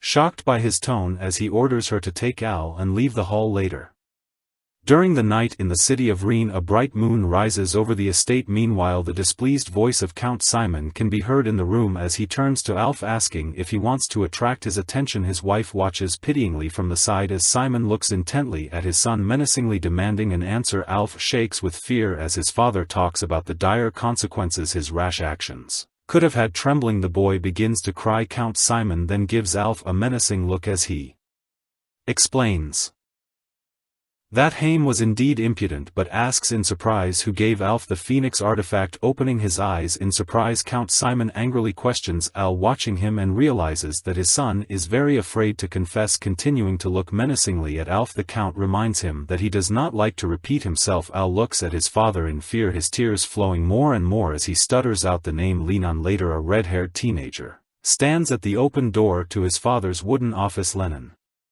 frowns, watching Alf with displeasure, concluding that his crying older brother is pathetic because he practically handed him a solution to the problem. Deciding to feign innocence, Lennon closes his eyes and smiles as he addresses his father. Count Simon asks his youngest son if he gave his brother the artifact, to which Lennon gives a short affirmative answer. In response, Count Simon frowns, questioning why Lennon would give Alf something so dangerous. Lennon then places his hand on his chin and with a thoughtful look declares that he was confident Alf would lose to that kid and simply did not want to see his brother fail. Just as he is about to finish his sentence, Simon tells Lenon that's not the case. Lennon then freezes in shock when his father tells him that he is merely manipulating his older brother. Having uttered these words, the Count looks furiously at his youngest son. He repeats to Lennon, telling him that he didn't want to do it for his brother, rather he just wanted to manipulate him. Meanwhile, Lenon, very embarrassed and taken aback, does not understand how his father found out. Alf, hearing his father's words, looks questioningly at his younger brother standing between his two sons and shaking his head. Count Simon admits that he has no interest in either of them. Looking to the side, he asks them if they want to know the reason. Alf and Lennon stare in shock at their father, who admits that he does not like his own children due to their lack of outstanding abilities. Count Simon then continues by deciding to tell them a way to gain his attention. Count Simon continues, explaining that they need to prove their blood relationship through their actions. Approaching the door and lowering the handle, Count Simon finally says that his sons must eliminate the consequences of their actions. Looking back, Simon adds that tomorrow both Alf and Lennon will apologize to Jimia until he forgives them. Alf and Lennon silently watch as the door slams shut after their father leaves the room. Scratching his head, Alf asks Lennon if he intends to apologize to Jamie. Meanwhile, Lennon stands there seemingly shocked by the words of his father. As Al looks at him, the Count's phrase about proving that they share his blood echoes in Lennon's mind. Standing with his eyes wide open, he clenches his fists and, grinning maliciously, promises that he will definitely prove it. Meanwhile, Sears stands at Jim's bedside, looking at her son with concern. The woman examines the calm face of Jamie, now lying unconscious in his bed. Sears wonders in shock what could have happened to cause her child to try to kill Al. At first she thought it was just childish prank, but she realizes that if the artifact had worked as intended, something terrible could have happened. Clenching her fist, Sears decides she cannot forgive Alf's prank. Despite the Count's apologies, she vows to herself that she needs a better apology to compensation, even if she has to go to her family for their help. However, suddenly Sears shyly covers her face with her hands, stopping the terrible thoughts of retribution. Realizing that she is not thinking straight right now, just then a hand falls on her shoulder and she looks up in surprise to see Arino approaching. He asks with concern if she is okay. Sears turns her gaze to Arino, embracing her from behind. She then clarifies that she has no reason to not be okay. Realizing that Sears is definitely concerned, Arino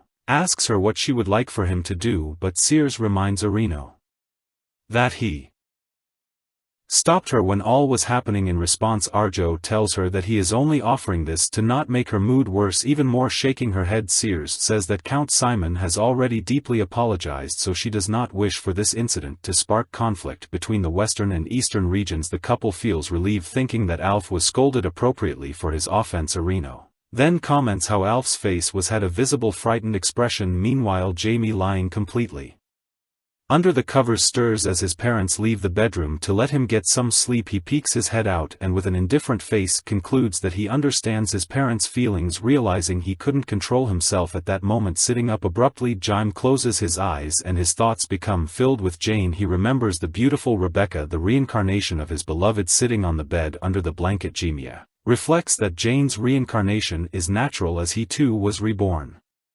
After tens of thousands of years, the boy calmly concludes that unlike him, Jane has no memories of her past life. Looking down in puzzlement, James tries to understand how he and Jane have been reborn in the same period. The gears in his mind turn intensely as he wonders whether this is merely an irony of fate or someone's deliberate plan, perhaps a plan of the 12 gods. Suddenly Black appears next to Jamie, squealing and rubbing himself against Jim's cheek. Black then finally settles on the boy's shoulder, and Jamie, closing his eyes with a smile, dismisses the thought of the god stretching. Jamie looks at Black and wonders what he was even thinking about. James tries to keep his thoughts calm and collected but fails to do so as the image of Jane's death flashes before his eyes. She appears to have clutched her stomach where blood flowed non-stop. Sadly closing his eyes, Jimmy feels as though nuts and gear are falling out of place, and he concludes that he must meet Rebecca again. The scene then shifts to a dark room where an unknown man dressed in a robe ties a message to the leg of a dove and reflects on changes in the magical society. Attached to the bird's leg is a white note that reads, "The firstborn of Earl Welton, named Jimmy at 9 years old, is an amazing magical genius." The man proceeds to step outside and releases several doves with messages, waving his arms as daylight breaks. Meanwhile, Jimmy walks along the garden path, head toward a pond edged with stones. Here Jimmy appears completely saddened. Black, who is perched on Jamie's shoulder, looks at him with concern but squeaks in delight, enjoying the gusts of wind. Jimmy, looking at Black in confusion, asks how he knows what freshness is. Black then responds to Jamie, prompting him to assure Black that he understands. Standing with his eyes closed in the middle of the garden, Jamie cherishes the silence, realizing that it is probably because of the people that have left, since it is the last day. He then resumes his walk, thinking that he has to see Rebecca again before he returns. Suddenly Jim freezes, stunned, as he clearly hears raindrops. Turning around, he tries to locate the source of the sound, looking from side to side in worry, but is unable to find it. He then forms a seal with his hands, expanding his mana radius width. At last James finally manages to locate the source. Wasting no time, he quickly rushes toward it, but his intense run ends in him getting exhausted. There he spots Rebecca sitting on the path with her back to him, making a promise with an aquatic creature, a tailed girl Undan whose body is woven from water, hovers in the air. The water spirit watches as Rebecca creates a ball of water on her outstretched palms. Hearing footsteps, the concerned Rebecca turns around and notices Jimmy. She immediately rushes to him, asking about his health. Taken aback, Jimmy replies that he's fine. He looks at her slightly flustered, trying to convey something he can't quite express. Closing her eyes briefly, Rebecca introduces herself again, explaining that she's a water elementalist. Hearing this, Jamie understands that both this version of Rebecca and the version from his previous life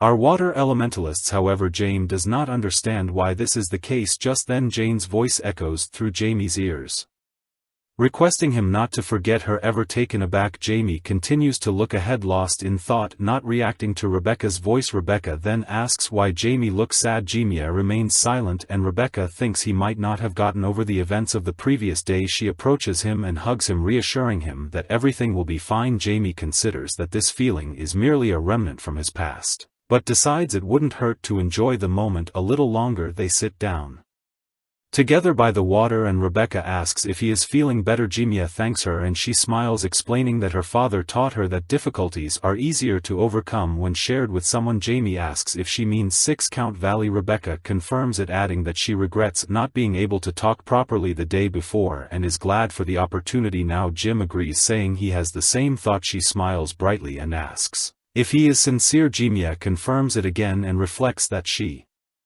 Seems like a completely different person now, perhaps for the better. He mentions hearing about her family's tradition of making contracts with air spirits and asks if it is true. Rebecca explains that she had wanted to make a contract with them but had been unsuccessful despite her strong connection to the spirits. They always refused her and left. However, one day the spirit Unine appeared to her saying it was her destiny to form a contract with her. She admits it was an important decision she should have discussed with her father, but she had impulsively signed the contract on the spot. James thinks to himself that the Spirit King must have known a contract with the King of Spirits is different from any other. It is a soul-binding agreement. He realizes that when Jane's soul was reborn in Rebecca's body, the Spirit King must have immediately recognized her. Jamie asks if her father punished her for this. Rebecca replies, "Is that he wasn't angry, though he did seem a little upset just like she had been." Jamie reassures her, saying that what happened was something special. He remarks on how rare it is for an elemental to independently offer a contract, even though she hadn't formed a contract with the spirit of air. Being chosen by the water elemental is an incredible honor. He encourages her to believe in herself. Rebecca is surprised but deeply touched by his words, smiling widely and thanking him. Jamie stands up and expresses his gratitude for the day, saying he has to leave. Rebecca calls after him, saying they will see each other again. She sighs, wishing they could have talked more. Her face flushes red as she wonders what these newfound feelings could mean. Meanwhile, Jim walks back toward the estate, questioning whether he had been too formal. Black squeaks inquisitively and Jimia asks if children don't usually speak like that. He admits it is difficult for him to talk to Rebecca like a child as she seems more mature. Black squeaks persistently and Jimia snaps at him to be quiet. After some time, Jamie returns to the estate only to be called by Alf. He turns and sees the two Simon brothers behind him. James asks what they want. Alf awkwardly scratches the back of his head before sharply asking for forgiveness. Jamie, surprised, immediately understands and asks with a smirk if their father forced him to apologize. Alf looks uncomfortable and Jamie remarks that everything is clear. Turning to Lennon, he asks what he is doing there. Al explains that Lennon came along with him. Jamie accuses Al of being too scared to come and apologize alone. Lennon admits he is the one who gave Alf the artifact. Jim's anger flares and he questions whether the brothers conspired to kill him together. He asks Lennon for his name. Lennon introduces himself as Lennon Simon. Jamie observes Lennon's aura and realizes he is much more talented than Alf. He deduces that even such a promising son isn't enough for Count Simon. Lennon nonchalantly remarks that it's good nothing terrible happened and asks if they can leave now that they have apologized. Jamie, irritated, thinks Lennon is trying to make a fool of him. He decides he can't let Lennon go unpunished as it would eventually come back to haunt him. With a sigh, he says it must be difficult for Lennon in the fight for inheritance. Alf, confused, demands to know what Jim means. Jamie ignores him and asks Lennon if he is correct. Lennon, visibly scared, remains silent. Jamie places a hand on Lennon's shoulder, stating that he should face consequences for his actions before Lennon can react. Jamie uses his magic. Lennon finds himself enveloped in darkness. He rubs his hands together, feeling a chilling cold, and kneels down, overwhelmed by fear. A voice echoes, telling him it is his last chance. The darkness lifts and Lennon realizes it was an illusion, but the terror lingers. He clutches his head, sobbing as Alf calls out to him in concern. Lennon, trembling, looks at Jim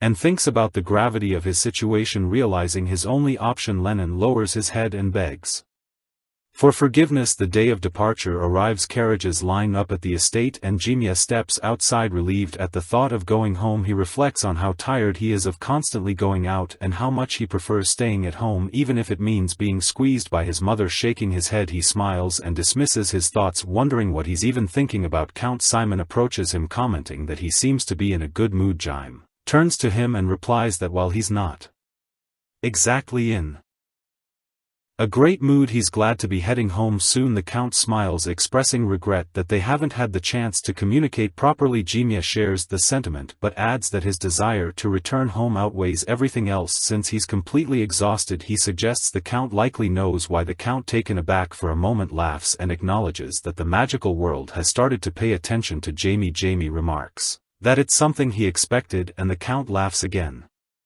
Impressed by Ja's awareness of his potential, James confirms he understands it well. As they walk together, Jamie brings up Lennon, mentioning that he taught him a lesson. The Count admits noticing a change in Lennon since the previous day. Jimia asks if the Count is angry about what happened. The Count replies that these are the consequences of Lennon's decisions, so there's no reason to be angry. Jamie notes that Lennon seems quite talented and suggests the Count should train him. The Count dismisses the idea, asserting that he knows more about Lenin's abilities than anyone else and finds them insignificant. Jim, smiling nervously, argues that without trying they wouldn't know Lenin's full potential. He points out that under such pressure Lenin can't show his talent and blames the account for the situation. The Count is surprised by Jamie's bluntness. Jimia elaborates that while Alf is ordinary, Lenin has significant potential. The Count questions whether he's underestimated Alf, thinking to himself, he's amazed that this child Jimia seems to have insight into a talent even an 8th-rank magician failed to notice. It feels as though he's standing before a great magician. Jamie suggests that by helping Lenin the Count might discover unexpected growth in himself. The Count is again surprised but wants to ask more, only for Sears to call out to Jimia announcing that it's time to leave. Jamie waves at the Count, dismissing his words as those of a foolish child, and runs to the carriage. The Count watches him leave, his eyes sparkling as he closes them, and mutters that everything is as expected. Time passes since the ball at Count Simon's estate. Jimia stands in a forest clearing, leaning on a stone and waiting. Black notices movement and squeaks to alert him. The bushes rustle and Jimia impatiently urges whoever's coming to hurry. Risa and Azard emerge from the bushes and Jamie scolds them for being late. Risa blames Azard and Azard apologizes, but Jamie dismisses the matter and tells them to focus on reporting what they've learned. Risa explains that the Zenith Church has been performing charitable work in Hia by providing food and shelter to those in need, creating a positive impression. They've even opened an orphanage. Jimia asks when the church started its activities. Risa responds that it's been shortly after the rebel gang was defeated 2 months earlier. Count Welton destroyed the gang and soon after the Zenith Church began its official operations, aiding the poor and preaching the will of God. Initially people paid little attention, but over time the church gains immense popularity, with many becoming believers and respecting the church as the most revered institution in Hisa. Jamie reacts sharply, expressing disbelief that Zenith would engage in genuine charity. Concerned, he asks his subordinates if they think war and peace can coexist. They agree it's not possible, but Risa adds that they're interconnected. James acknowledges this and explains that Zenith thrives on conflict. He believes the seemingly benevolent actions of Zenith's priests contradict the god's nature and suspects a hidden agenda behind their activities. He orders Risa and Ard to investigate further. They assure him it will be done, and James resolves to uncover Zenith's plans. The following morning in the Zenith Church's shelter, a priest praises Ricky for his hard work. Ricky humbly replies that it's nothing compared to the hardships he endured before. The priest smiles and reassures Ricky that he no longer needs to worry about his past. Ricky reflects on how the shelter transformed his and his sister's lives. Without it they would have been doomed. He returns to his room and his blind sister Anna greets him. Ricky looks at her and thinks about their tragic past, how their parents abandoned them because of Anna's blindness, and how he did terrible things to protect her on the streets. Life had been hopeless until the church extended its hand to them, giving them a second chance. Ricky feels grateful and aspires to become a priest to spread the miracle he experienced. Later Ricky and others go outside, where a boy runs up to them excitedly asking if they've heard the news. Ricky asks what he's referring to, and the boy explains that Shino, another resident of the shelter, received a divine blessing and is going to become a priest. Ricky is astonished and asks if it's true that Shino will become a priest. Time passes. Jamie flies over the night city, telling Black that they're almost at their destination, and it's time to descend. As they descend he notices a blond young man lying on the road below. Landing beside him, Jamie observes the young man's energy and concludes it feels both vile and divine. Clearly the man is a priest. Spotting the blade on the young man's belt, Jamie deduces he's a high-ranking servant, which he finds troublesome. He wonders why a holy knight is lying in the middle of the road, suspecting it could spell trouble. Placing his foot on the young man's head, he debates ending the man's life. Suddenly the young man grabs Jaw's leg, startling him. The exhausted man tries to speak, but James can't understand him. The young man repeats part of a word before loudly exclaiming that he is hungry and then loses consciousness. Jimia, annoyed, considers leaving the man there to starve. Irritated at being startled, he decides to leave, grounding himself and telling Black to follow. The next morning Jimia arrives at breakfast, and seeing the fair-haired young man at the table forces a smile while Internally questioning why he's there, the young man eating a bun introduces himself and expresses relief at meeting Jimia. Jimia wonders why this bothersome person is eating at the same table as his family. The young man laughs and mentions that if it hadn't been for the Count's help he would have died of hunger on the pavement. Arino clarifies that he had no personal role in saving him and credits the guards for bringing the young man to safety. The young man graciously replies that since the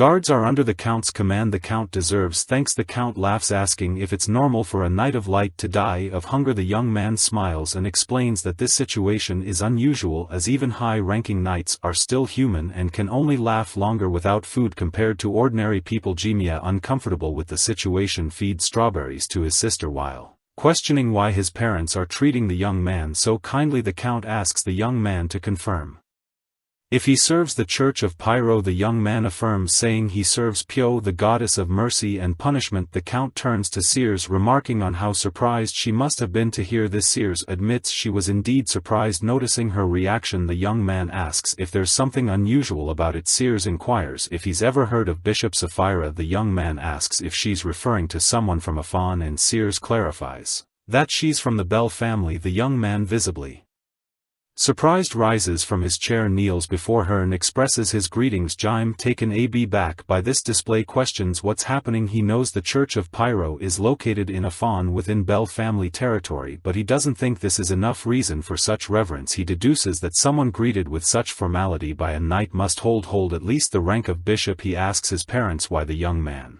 is addressing his mother in this manner. His father responds with a laugh, saying it's a long story that can be told another time. Feeling frustrated, James sarcastically remarks that this is wonderful. Upset by the lack of explanation, he feels humiliated while his sister waves at him and comments on how cute he looks. Jimia can't believe it. The situation doesn't turn out as planned and he feels humiliated. He thinks about the close ties between the Bell family and the Pyro Church, seeing as a potential obstacle, since he might have to deal with this family in the future. Time passes and the Count and the young man enter the living room. The Count asks how the young man ended up in the eastern region, noting that the Pyro Church has no official business there. He speculates whether the young man is there to expand the church's influence. The young man, flustered, waves his hands and assures him that's not the case. He explains that he has been pursuing someone and unintentionally ended up there. The Count inquires further, asking who the young man is pursuing. Doing the young man sigh and reveals that he is after someone engaged in forbidden and cruel experiments, specifically the creator of chimeras. Arino is shocked and asks if the creator of chimeras is in. He presses further, asking the identity of this individual. The young man, hesitant, apologizes and explains that the information is highly confidential, known only to a select few within the church. However, he offers to share more details if the Count agrees to a contract and assists him. The Count asks if the young man is requested in his help. The young man confirms this and expresses confidence that having the Sword Master's support would greatly advance his mission. Arino contemplates the gravity of the situation. He knows that chimeras are constructed from various creatures, but that their creators are regarded as the worst kind of criminals because the core of a chimera is often human, while theoretically there could be chimeras made without humans. There are no historical examples to support this. Arino responds carefully, saying he can't promise full support but acknowledges the close relationship between his family and the Pyro Church, which makes it difficult for him to ignore the situation entirely. The young man is thrilled and asks if this means he will help. The Count smiles and confirms his willingness to assist. Overcome with joy, the young man jumps from the sofa, thanking the Count profusely. Arino tells him to calm down and asks why the church is handling the pursuit of Chima creators independently rather than seeking the kingdom's help. The young man explains that while the kingdom would likely assist, such an action would diminish the church's authority. He reveals a chilling detail that the creator of the Chiras has kidnapped more than 10 goddess knights. The Count grows tense as the young man adds that the chimeras being created are imbued with divine powers. Meanwhile, Jamie strolls through the garden, reflecting on how much he has come to look forward to tea. He approaches the gazebo where his mother greets him, urging him to sit down quickly. Once seated, she pours him tea. As Jimia sips, his mother asks what he wants to know so urgently. Jamie, still curious, inquires about the young man from earlier and why he had bowed so reverently to her. He wonders why someone would show such deep respect to a person they have just met. His mother smiles knowingly and says she has anticipated this question. She acknowledges his curiosity about the Bell family's connection to the Pyro Church. She then reveals that Jamie's great-grandfather, her own grandfather whom Jamie has never met, is regarded as the savior of the Pyro Church. Jamie is astonished, struggling to process the fact that his mother's grandfather played such a significant role in the Pyro Church's history. Sears explains that in the past, when a very important item is stolen from the Pyro Church, her grandfather steps in to help. It happens during an incident at the Portmouth Garden where the Demon King's followers attempt to use a sacred relic to summon their lord. Fortunately, their efforts fail. Jamie asks if her family had been involved in the incident. Sears shares that people say her grandfather dies trying to prevent the Demon King summoning. As a reward for his sacrifice, the Pyro Church grants their family the title of Archbishop and vows that for the next 100 years the head of their family will hold a rank equal to that of a bishop. Jamie thinks about it, realizing why Sears seems sad. He wonders if she had been close to her grandfather. He reflects on the rank of bishop being granted to the family, finding it a foolish reward but understanding its significance since the relic had been the church's only one. He muses about how he can use this to his advantage before eventually carrying out his own plans. A sly smile appears on his face and he starts laughing quietly. Sears calls his name, snapping him out of his thoughts. He quickly changes his expression, responding to her warmly as mom. She asks if he would like another cup of tea and he agrees. Later that night,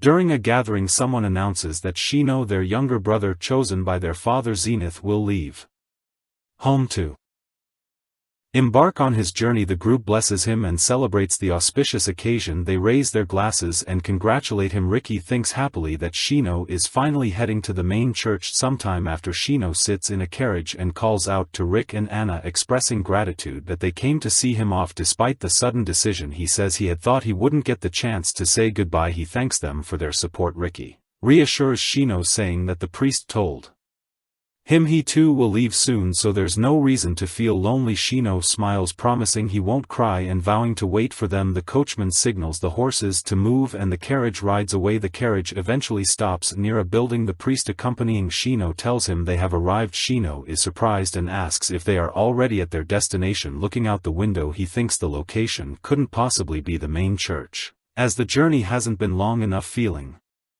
uneasy, he asks the priest if this is truly the main branch of the Pyro Church. At the main church, the priest instructs him to follow and begins walking away. Shino hesitates but follows reluctantly. The priest pulls a hidden mechanism by activating a certain book, revealing a concealed passage. He explains that they need to descend. Shino, growing more anxious, follows while questioning why they are entering a basement. As they go down, he tries to voice his concern, saying the place seems strange.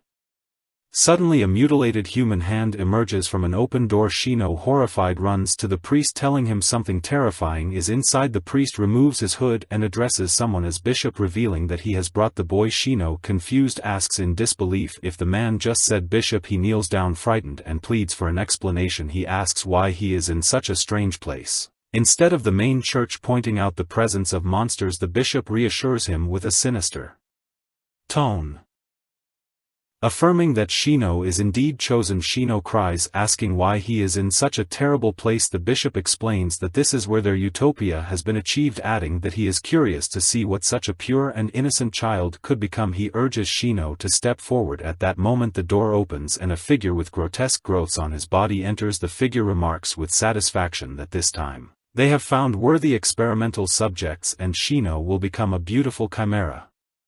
The man then extends his hand to the terrified Shino. Later in the territory of Count Welton, Jimia points out that it is Bellart Street, the largest street in The man mentions that he remembers the place and recalls the difficult night he had there when he was starving. Jimia acknowledges this, understanding his plight. He reflects that the reason he is showing the city to the night is straightforward. That morning during a tea party, while drinking his tea, Cal calmly Arino suggests that Jimia show HEI to the knight, praising Jimia for his intelligence. The knight finds the idea appealing, but Jimia becomes so angry that he breaks his teacup. In the present, James walks with an annoyed expression, thinking about his bad luck and feeling as if someone has cursed him. The knight observes Jamie's stamina and sharp memory for a 9-year-old, speculating that he could easily excel in the executive bodies, or even higher positions. He notes that it is unsurprising the count asked him to accompany Jamie. He calls Jay name and Jimiya turns toward him. The knight thanks Jimiya, mentioning how the tour has allowed him to thoroughly explore Hia. Jamie responds that he hasn't been outside for a while, so he has enjoyed the experience too. The knight extends his hand suggesting they return now that the tour is complete. Jamie refuses the gesture and instead asks if he can inquire about something. The knight, slightly disappointed, agrees. Jamie questions him about his conversation with his father the previous day.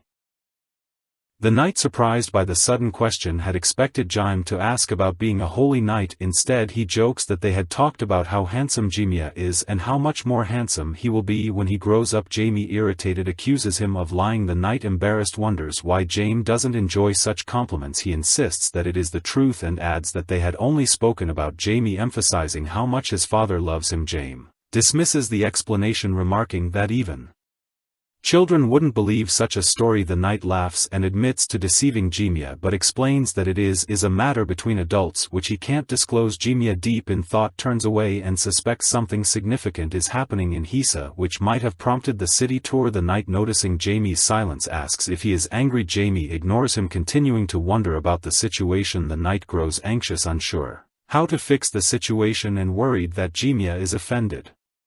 Jimiya recalls something and announces that there is one more place he wants to show. The knight, surprised, asks what the place is. Jamie reveals that it is the Zenith Church in Hisa. Sometime later they arrive at the church and the knight inquires if Jamie is no longer upset. Jamie reassures him that he isn't angry and points out that they have reached their destination. At the entrance to the church, Ricky is sweeping the floor. When he notices someone approaching, the knight, looking around, remarks on the church's appearance. Ricky recognizes Jamie and exclaims, identifying him as the boy with black hair. The knight asks if Ricky is Jim's friend, noting that he seems to be staring at Jimiya. Jimiya remembers Rick but pretends not to know him, insisting this is the first time they have met. He thinks to himself that changing his hair color hasn't been enough to avoid recognition. Ricky questions why Jimiya is acting as if they don't know each other. Suddenly a carriage speeds toward them. Ricky runs up to Jimiya, asking if he has dyed his hair and remarking that it has made him hard to recognize. He then notices the rapidly approaching carriage. The coachman, panicked, yells for Ricky to get out of the way. Both the knight and Jimiya are startled as they see the horses rear up. In an attempt to stop, the knight starts running to save Ricky, shouting loudly. Ricky becomes terrified at the sight and begins crying. He looks at the approaching horses and realizes he won't have enough time to get out of the way. The knight notices something unusual and is momentarily surprised. Meanwhile, Ricky continues crying and asks in fear if he is about to die. Jamie, observing the scene, begins releasing his magical energy. Using his chain field skill, he quickly creates a magic circle and summons chains formed from magical energy. The chains restrain the horses, buying enough time for the knight to save Ricky. By pulling him out of harm's way, the knight turns around to see the magical chains holding back the carriage and horses. Ricky, still in shock, asks if he is alive, then hugs Jimiya tightly and thanks him profusely. Jamie becomes irritated and tells Ricky to let go of him, saying he is too strong and Jim can't bear it anymore. The knight observes the situation and reflects that the magic Jimiya used to save Ricky is incredibly powerful, far beyond anything he has ever seen. He marvels at the idea that at just 9 years old Jamie has already developed such strength. Ricky continues clinging to Jamie, expressing immense gratitude and calling Jimiya his savior. Jamie, struggling to free himself, tells Ricky to stop hanging on him because he is heavy. The knight thinks to himself that Jamie is a true genius and predicts that in just a few years Jamie will become so powerful that no one will dare to challenge him. Jimiya, annoyed, asks why Ricky is acting as though he has narrowly escaped death. He then insists they move on. The knight, still recovering from the scene, asks where they are going. Jim replies, questioning why. The knight even has to ask and reiterates that they need to go to the Zenith Church. The knight agrees but privately thinks Jamie seems to carry himself with a superiority that feels unsettling. A short while later, Ricky expresses his excitement, saying it is great timing because he has been planning to head to the church as well. He offers to guide them, proudly stating that he knows the Zenith Church very well. With a joyful look, he explains that the church operates as a shelter for children like him who have no place to live. Just then an old woman calls out to Ricky. Recognizing her, Ricky greets her. The woman then asks where he has been and inquires about the people accompanying him, which puts the knight and Jimiya on alert. Ricky explains that a fast-moving carriage had been heading straight for him, but these individuals had saved him. He calls them his saviors. The old woman, shocked, asks if Ricky is all right and acknowledges how scared he must have been. She thanks the knight and Jimiya, Saying that thanks to them Ricky has escaped a terrible fate. The knight humbly replies that he is simply doing his duty as a servant of Pyro. The old woman is surprised to learn he is from the Pyro church. The knight points to Jimiya and adds that the boy has done much more to help. Jimiya, feeling embarrassed, thinks the knight's comment is unnecessary. The old woman seems about to say something about Jamie but is interrupted when the knight introduces Jamie as the son of the ruler of the local lands. Jamie formally introduces himself, giving his first and last name. The old woman, recovering from her surprise, remarks that she should have realized this when she saw his emerald hair. She explains that she had been too shocked by the incident to notice. Jamie finds her reaction suspicious. If she is from he, she should have immediately recognized him by his distinct hair color. He wonders why she seems so flustered, and considers whether she might be hiding something. The old woman asks if they have come to bring Ricky home. The knight clarifies that they are there because he has heard about the recent activities of the Zenith Church in the area. The old woman, realizing they are guests, invites them to follow her inside. She suggests Ricky give Jimiya a tour of the place. Ricky seems surprised and hesitates, asking if he really needs to give them a tour. Jimiya grows suspicious, wondering if the old woman is trying to separate them. Concerned she might harm Ricky, he warns the boy that if anything happens he will miss dinner with his parents that evening. The knight is taken aback by Jamie's comment but with a smile agrees that they will see each other later. Ricky, feeling shy, starts the tour and explains that the place is an orphanage where he lives. He points toward a direction, saying it leads to the dining hall. Jim tells Ricky he can drop the formalities because they look ridiculous. He says he doesn't care about such things and suggests Ricky treat him as he did before. Ricky, surprised, asks if he really can, and Jim replies that he shouldn't make him repeat himself. Ricky enthusiastically says they should continue as he will show Jimiya everything around. Jimiya, confused by Ricky's happiness, cannot understand why he is so cheerful. Later Ricky tells Jimiya he has shown him almost everything and mentions that he lives with his sister. He assumes Jimiya wanted to know where that was. Jamie denies this, saying he hadn't even considered it. Ricky opens the door and introduces Jime to his sister Anna as his friend. Jimiya silently questions who said they were friends. Anna begins to rise and asks her brother if what he said is true. Jimiya is stunned when he sees her. Ricky helps Anna stand and tells her to greet Jimiya, describing him as an amazing person. Anna introduces herself and says her name. Ricky looks at Jimiya and asks if something is wrong. Jamie, still standing in surprise, is struck by Anna's holy essence. He notices her eyes are filled with divine power. Jamie reflects on the nature of holy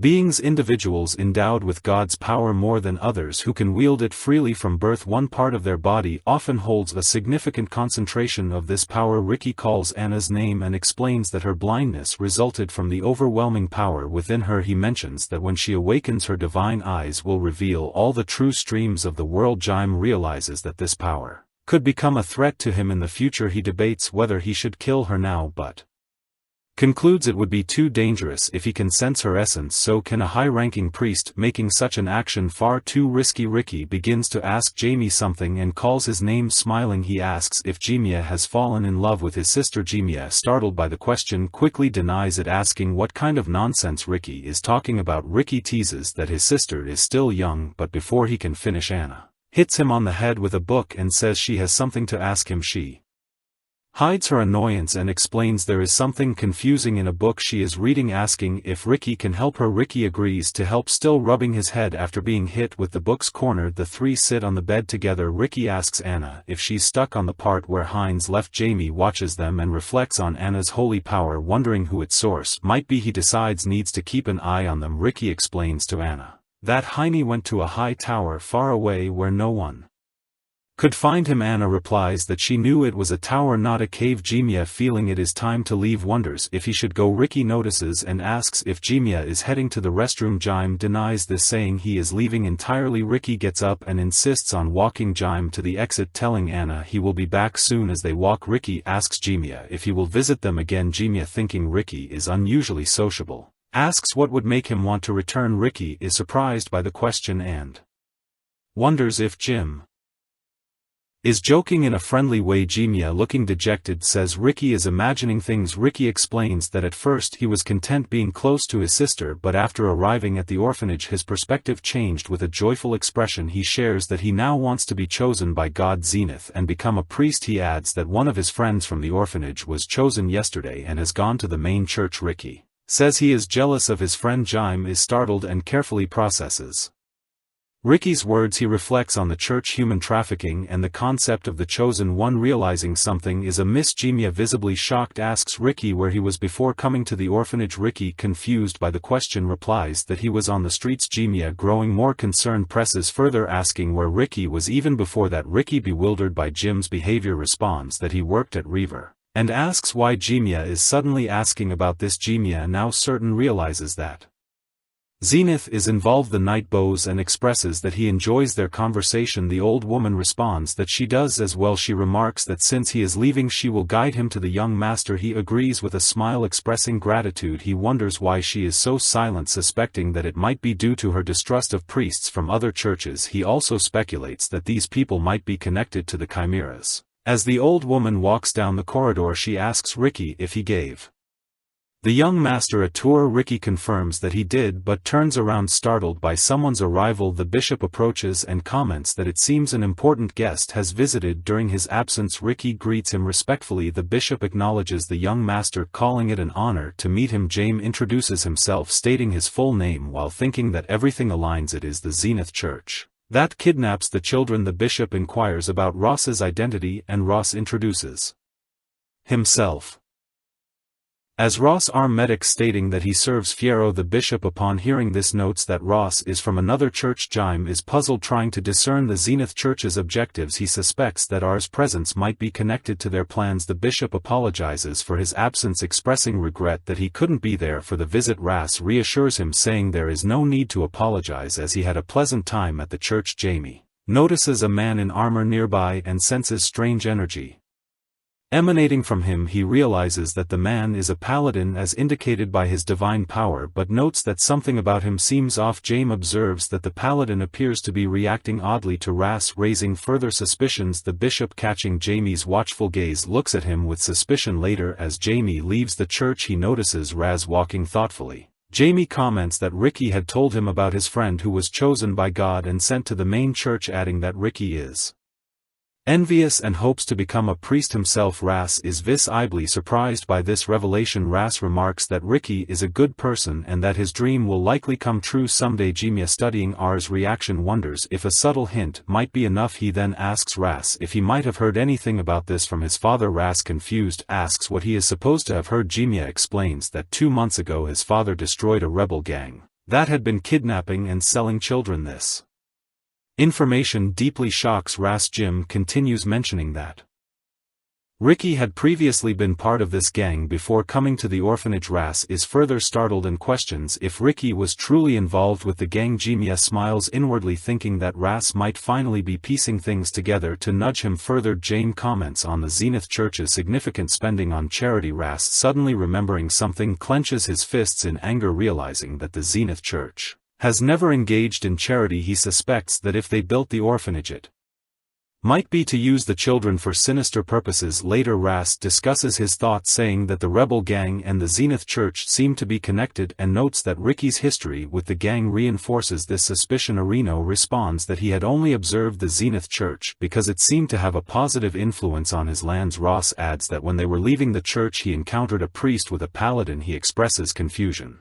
explaining that while he sensed a powerful divine force, it was impossible to confirm whether the paladin served the Zenith Church. He notes that the divine power seemed mixed with something else. Reno, alarmed, asks if Ras believes the paladin might be a chimera capable of using divine powers. Reno states that if their suspicions are correct they cannot remain idle, and he decides to send his knights immediately. Ras, however, interrupts and urges caution, emphasizing the need for proof. Arjun warns that such a mission will be very dangerous. Ras, filled with determination, assures him that he is ready to face any danger. Reno then asks about the likelihood of success. Ras confidently replies that he feels he has the advantage in this situation. Argino waves his hand and informs Ross that he will assign 3 of his men to assist him. Suddenly 3 individuals appear in the room without making a sound. Ras turns around in surprise, initially unaware of their presence, and realizes how stealthy they are. Reno explains that these knights are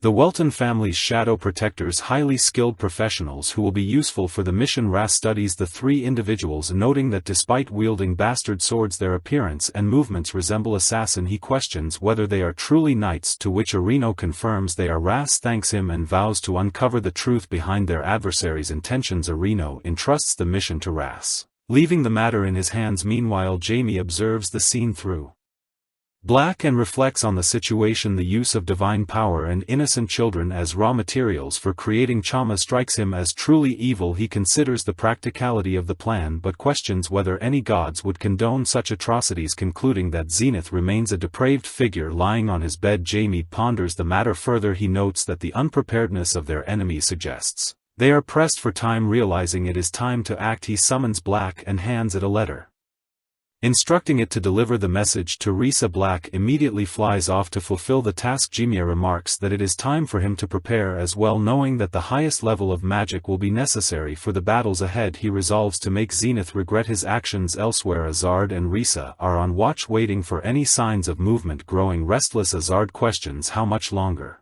they need to stay there. Risa, maintaining his vigilance, reminds him that they have to follow orders.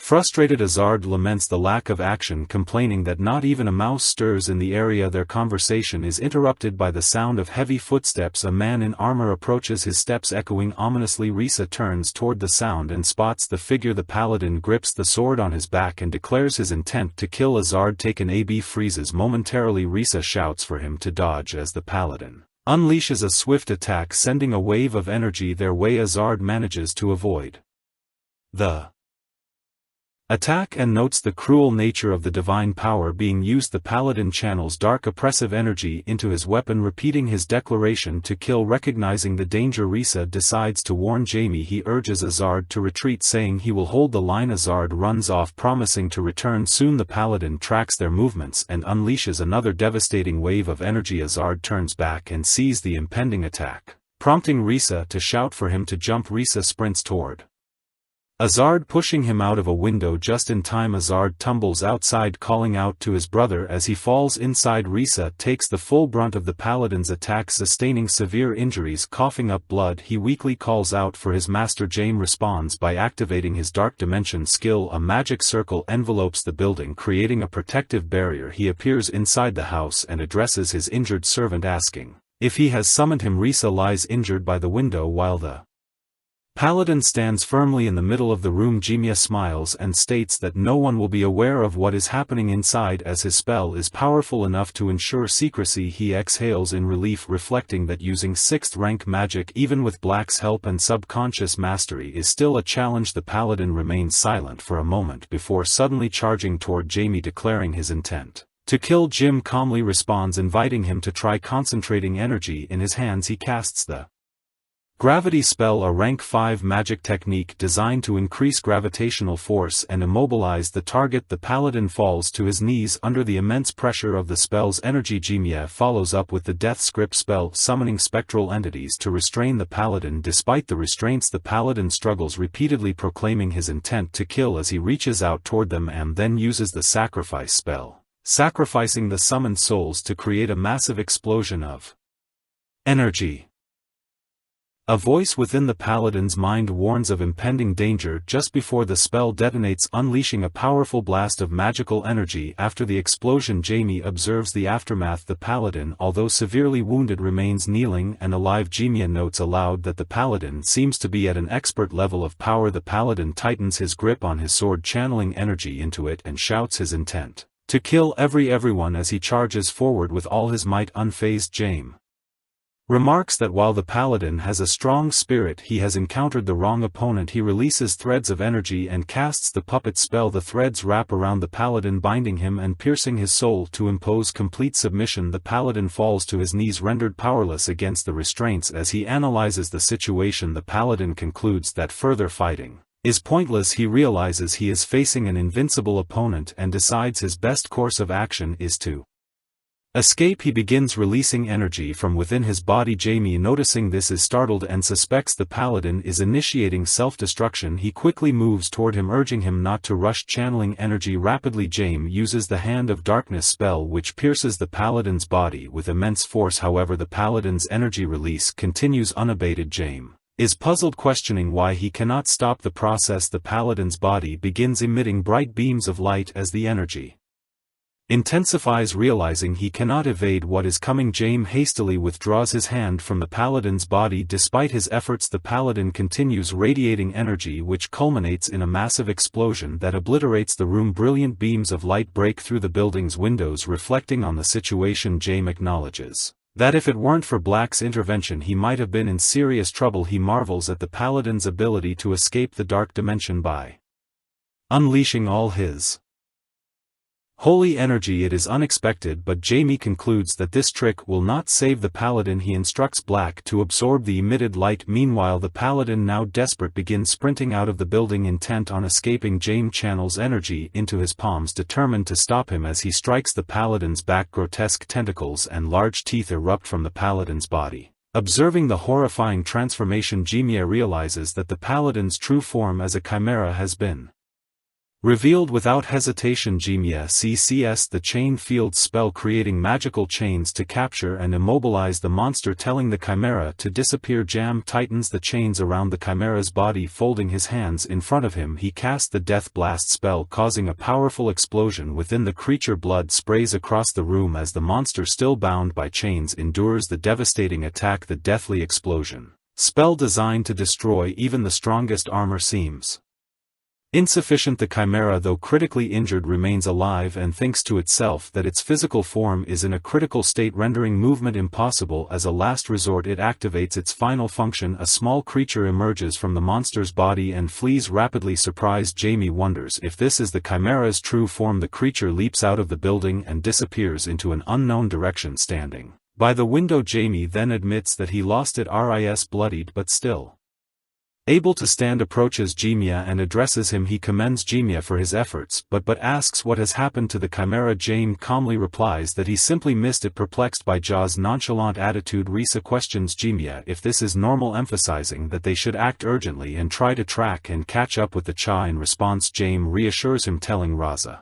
that it doesn't matter that much even though they couldn't capture the chimera. Still confused, Raza expresses his inability to understand the reasoning, asking Jamie for clarification. Jamie then decides to explain further by demonstrating using his energy. He points out that traces of black mana are not easy to erase internally. Jamie reflects that when the chimera is pierced by the Hand of Darkness, its body is saturated with black mana, making it easy for him to track. Meanwhile, in his office, the bishop sits writing when he notices something banging against his window. A Cha is trying to climb into the room. The bishop quickly brings the creature inside and examines it. Displeased, he questions how the creature, one of their most significant research outcomes, has been defeated. It is unthinkable that a holy knight Chima imbued with holy energy could be destroyed. Back at the house, Risa voices his concerns, asking Jamie if the enemy could detect the black magic used against them and attempt to track it. Jamie reassures him, saying that he understands why he is worried, but he explains that they won't be able to find out.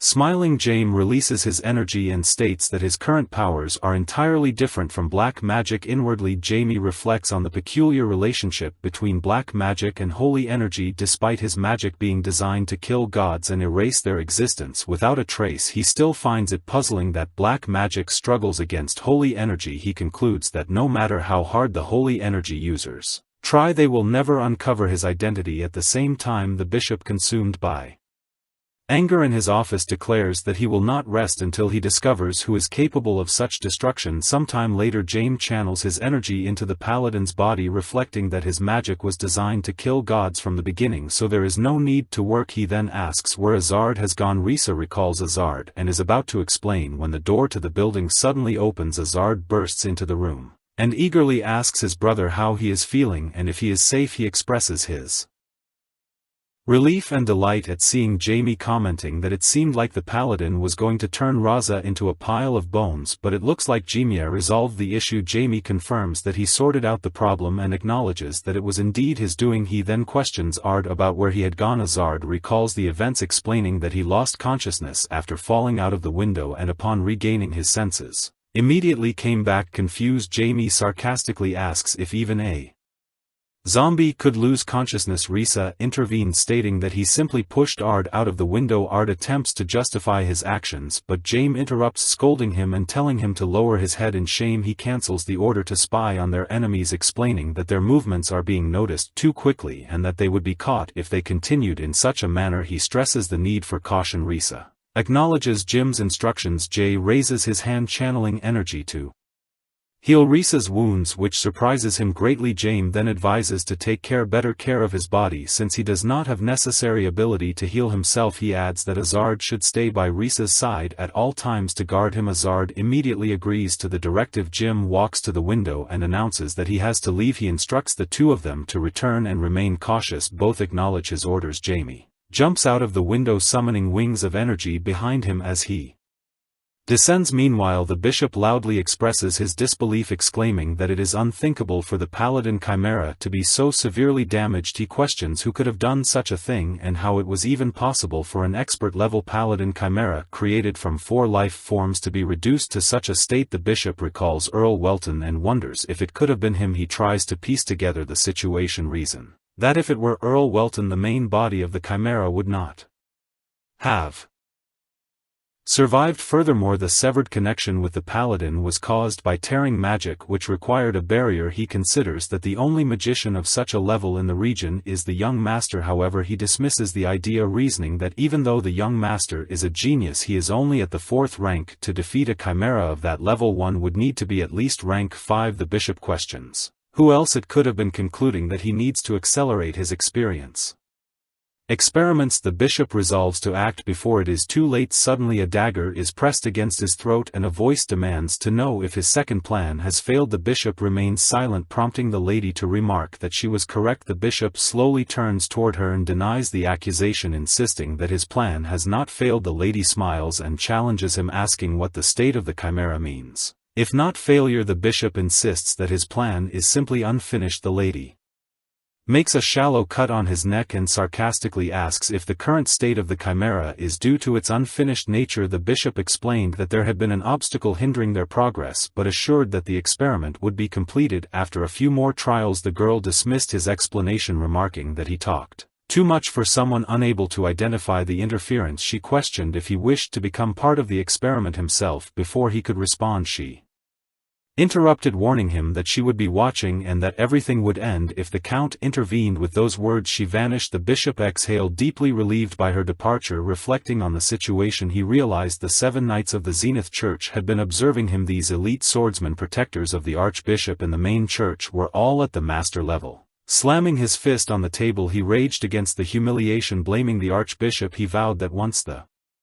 experiments were completed, he would rise to take the archbishop's place. Meanwhile, Jaime examined the Kyra's body and noted that he might have gone too far. He remarked on the ingenuity behind the Holy Chim's creation. As he studied the armor and dissected its components, he observed that the creature was constructed using 4 life forms: insect legs, internal organs with fire resistance, compound insect eyes, and a human body. Serving as the primary structure, at its core was a ball filled with divine power, enabling it to function as a paladin. He pondered the purpose of creating such a creature and speculated that Zenith might be preparing for war. Deep in thought, Jaime expressed his disdain for the Zenith Church, criticizing their unchanged view of humans as mere materials. As he examined the chimera, memories from the past surfaced, including voices recalling the atrocities of the gods and his own determination to stop them. He resolved that humanity, having suffered once, would not endure the tyranny of the TW gods again. His rebirth after millennia was a testament to his purpose to bring an end to their rule. Later, the bishop communicated with someone through a magic ball, complaining about the day's events. He admitted that the situation had gone beyond his expectations and that the main body of the chimera had survived, but the damage was unavoidable. The person on the other end angrily chastised him, dismissing his excuses.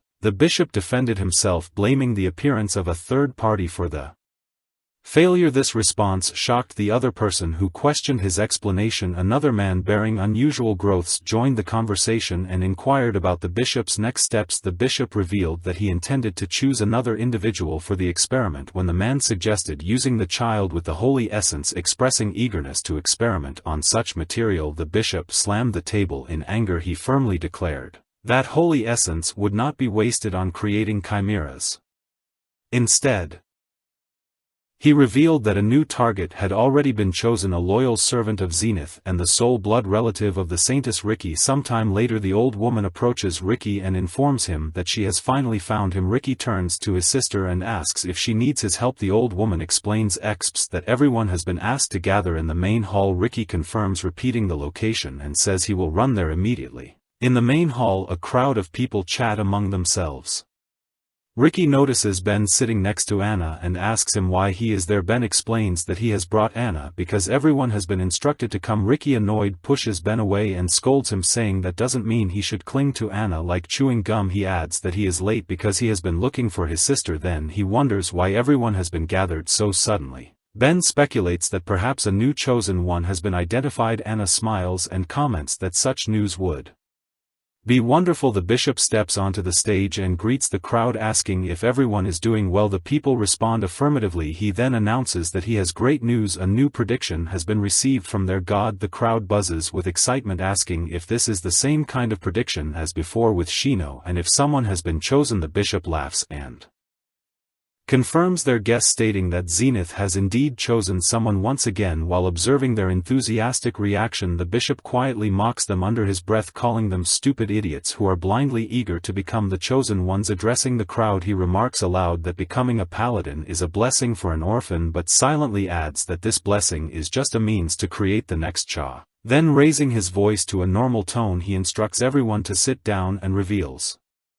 that this time Zenith has chosen Ricky. Quietly to himself, he adds with a smirk, thinking that Ricky will become the next Chima. Sometime later, during rainy weather at the mansion, Sears comments that the rain seems to be letting up. Jamie agrees, expressing hope for better weather soon. Sears remarks that tea parties on rainy days are delightful, to which Jamie responds with a forced laugh, saying that the smell of rain is refreshing and being with his mother makes it even better. Sears hugs him, appreciating his kind words. A knock at the door interrupts their moment. A servant enters and apologizes for the disturbance, announcing that a guest has arrived to see Jimia. Surprised, James asks who it is. The servant explains that a commoner child claiming to be Jim's friend has come to visit and asks if he should be turned away. Jimia, puzzled, asks for confirmation that the visitor is a commoner and not a noble. Realizing who it might be, he recalls wondering if the person is the one he is thinking about. Standing up, Jimia instructs the servant to bring the guest in. Shortly after, Ricky enters the room looking nervous. He greets them and apologizes for the intrusion. Sears warmly welcomes him, expressing delight that her son's friend has come to visit. She invites him to sit down. Jimia recognizes Ricky and grows annoyed, silently questioning why Ricky has presumed they are friends. Sears, smiling kindly, asks Ricky his name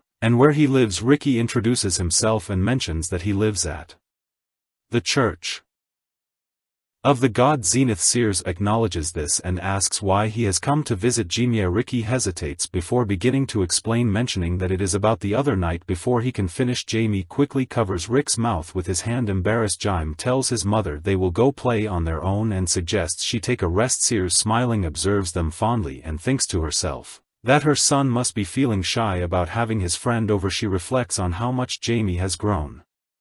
Jamie thinks he cannot afford to get caught, as he dreads the punishments that would follow: suffocating hugs, unwanted kisses, and sharing a bed. Sears agrees with him but insists he should kiss her goodbye. Jim is horrified, feeling this is an even greater challenge. Determined to find a way out, he reluctantly walks up to Sears and kisses her on the cheek. Ricky observes the scene with a surprised expression. Sears leaves the room looking delighted and wishes them a good time. Jimia, visibly exhausted, mutters that of course they will. Ricky bows and bids her farewell, then turns to Jimia and remarks that his mother must love him deeply. Jamie brushes it off and demands to know why Ricky is there. Ricky remembers his reason for visiting and explains that he has been chosen and will soon leave. He came to say goodbye. Jim is shocked and asks him to repeat what he said. Sometime later, Ras, looking despondent, reflects on how the strange paladin has been missing for days. He wonders if the paladin has vanished entirely and laments that he learned nothing from observing the church. Suddenly his attention is drawn to Ricky loudly bidding farewell. Ricky leaves with a cheerful demeanor, turning to greet Ras in a casual manner which infuriates Ras, though he hides it. Ras hugs Ricky and insists he should call him Big Brother. Ricky complies and addresses him as such. Ras asks if Ricky came to see Jimiya and Ricky confirms, adding that he has news for Ras as well. Ricky reveals that he has received a prophecy from the god Zenith, which greatly surprises Ras. He asks Ricky to clarify and Ricky explains that he has been chosen and will depart for the main church. The following morning Ras, skeptical, internally condemns the church for deceiving children in this way. He pats Ricky on the head, leaving Ricky slightly confused. Ras praises the news and assures Ricky that he will become an excellent priest. Ricky is elated and agrees, stating that he wants to help those in need just like Ras. He departs, promising to return to check on Ras once Ricky is gone. Ras sternly addresses the three knights who appear behind him. He orders them to track the carriage transporting Ricky the next morning, vowing to deal with the situation. He believes the church's deception warrants severe consequences. The next day Ricky departs with the priests, expressing ingratitude to everyone who came to see him off. He promises to return once he has become a priest. Anna and Ben watch with tears in their eyes as Ricky assures them he will care for his sister. Ben thanks him and Anna encourages him to return to them when his training is complete. Ricky, overwhelmed with emotion, hugs Anna, reminding her to listen to the church's guidance, eat well and not worry. He vows to write often and to return as soon as he can. Anna smiles through her tears and makes him promise to stay healthy and come back to her. Ricky climbs into the carriage which departs from the church. Ras, cloaked and hidden, observes the scene closely. He instructs his companions to follow the carriage. Meanwhile Jimiya sits in his room meditating and concentrating energy in his hands. Opening his eyes he notes that they are gone. He channels energy to his fingers and contemplates whether to check on the hidden bug. Jimiya looks at Black, who flies next to his head, and comments that he recognizes the traces of black mana as belonging to the Zenith Church. He imagines a man folding his hands in prayer and recalls that three things are necessary to create a holy chimera: a sacrifice in the form of a person, a creator capable of leading the experiment, and a high-ranking priest to infuse holy energy. Lowering his gaze thoughtfully, Jimiya remembers there is only one high-ranking priest in this area. He pictures a 50-year-old man in a priest's uniform, a faint smile on his face with the symbol of the church glowing behind him. The scene shifts to a forest where a nearly imperceptible shadow darts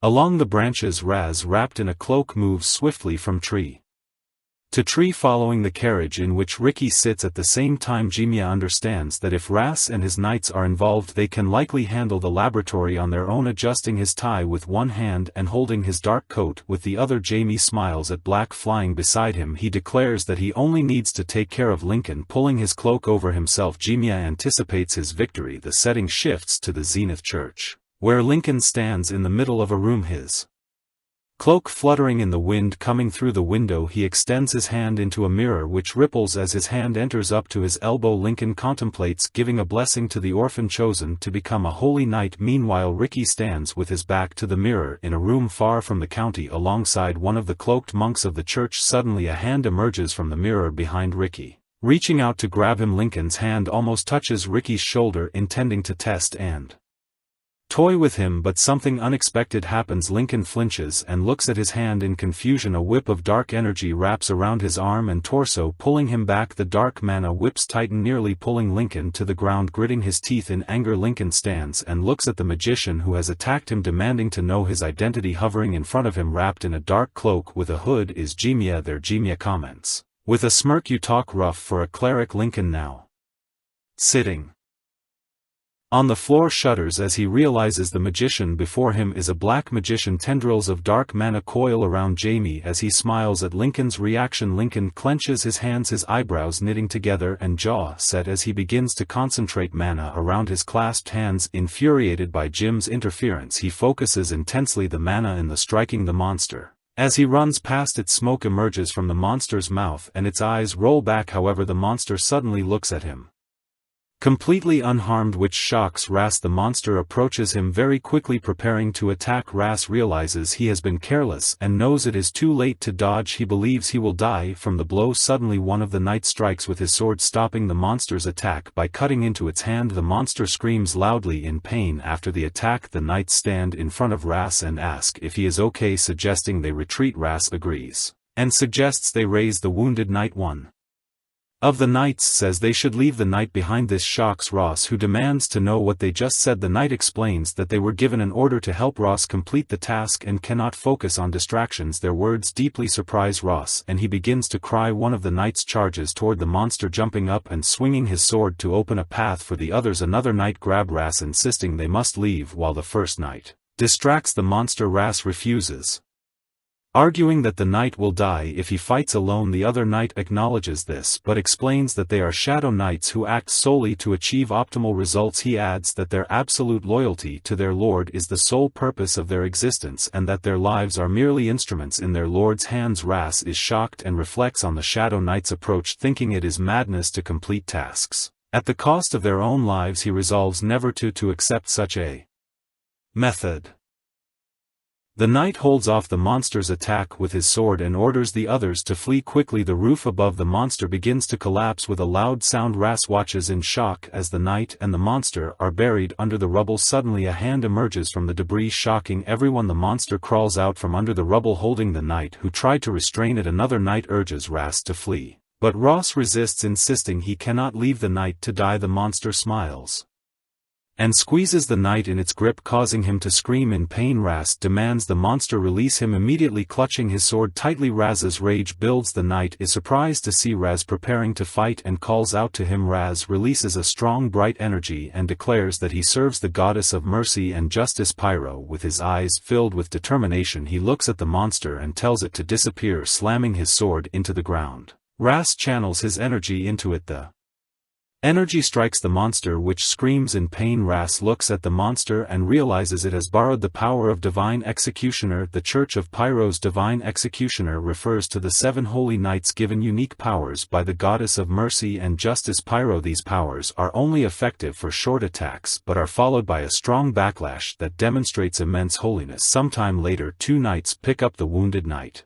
One of them checks if he is okay, and the knight, enveloped in light energy, expresses disbelief at being alive. Ras explains that this power punishes the wicked and grants endless mercy to the righteous, a gift from Pyro, the goddess of mercy and justice. He reflects that when martial strength is exhausted, all the suffering will fall on him, but he keeps this to himself. Ras assures the knight that he is glad he is okay. All the knights follow Ras, who instructs them to move on. At the same time, the creator releases several tentacles to grab Jamie.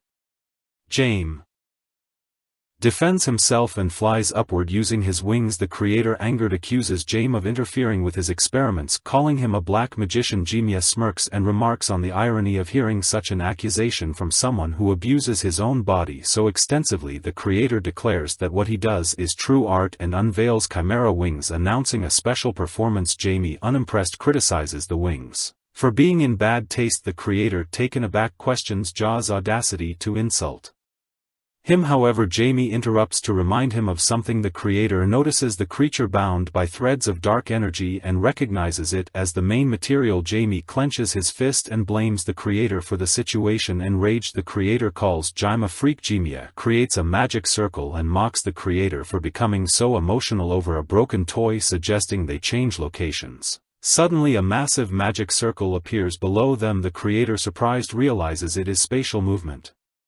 magic. He fears that he will not survive if this magic is completed. He attempts to tear the magic apart but fails, questioning why it does not yield. He notices the dark magical energy surrounding him but disappears before completing his thought. They are transported to an unknown forest far from their previous location. The creator, now fearful, wonders why he was unable to break through the magic. Jamie explains it simply: the creator is terribly weak. Jim taunts him, suggesting they have fun in the forest, but warns that when playtime is over he will dismember the creator and make him his slave. The creator, furious, releases his tentacles and calls Jamie arrogant. Jamie easily dodges the attacks, flying up and landing on a tree branch. He notes that everything should have ended earlier. The creator smiles and reveals 2 elite chamas wrapping tentacles around his arm. Jamie questions about the elites but receives no further explanation. The creator strikes the tree. Jimia is on with great force.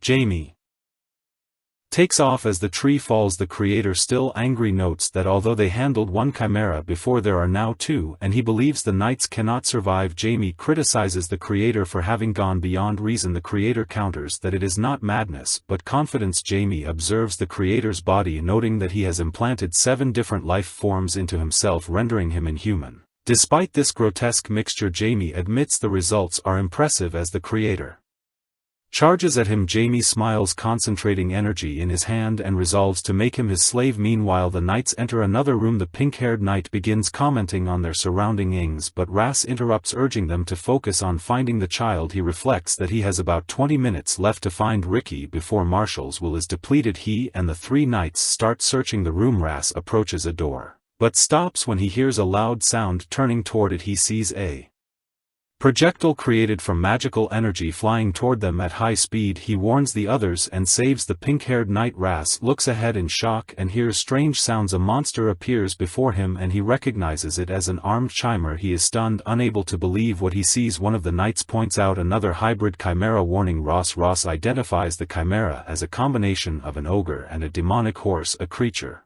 that even experts struggle to handle. Doubt fills him as he wonders if he will fail to save Ricky. Gripping his sword, Ras rallies the others, commanding them to prepare for battle. At the same time, Ricky regains consciousness and finally gets up. Ricky wakes up confused and wonders where he is. He questions why he is there and where the priest went. Looking around the room, he notices no one else is present. Then suddenly Ricky turns around and sees Shino's body in a flask, and is shocked by the sight. He wonders why Shino is there in such a form. Seeing Shino's condition, Ricky is unable to get words out of his mouth. He begins wondering why this is happening with them, even though they were the ones who were chosen by God. Ricky thinks how this was supposed to be a blessing, but realizes that maybe the blessing sometimes can become curses. Unable to compose himself, Ricky starts crying but forces himself to regain composure. Realizing he needs to leave immediately, he turns away from the flask containing Shino's body and heads toward the door. However, just as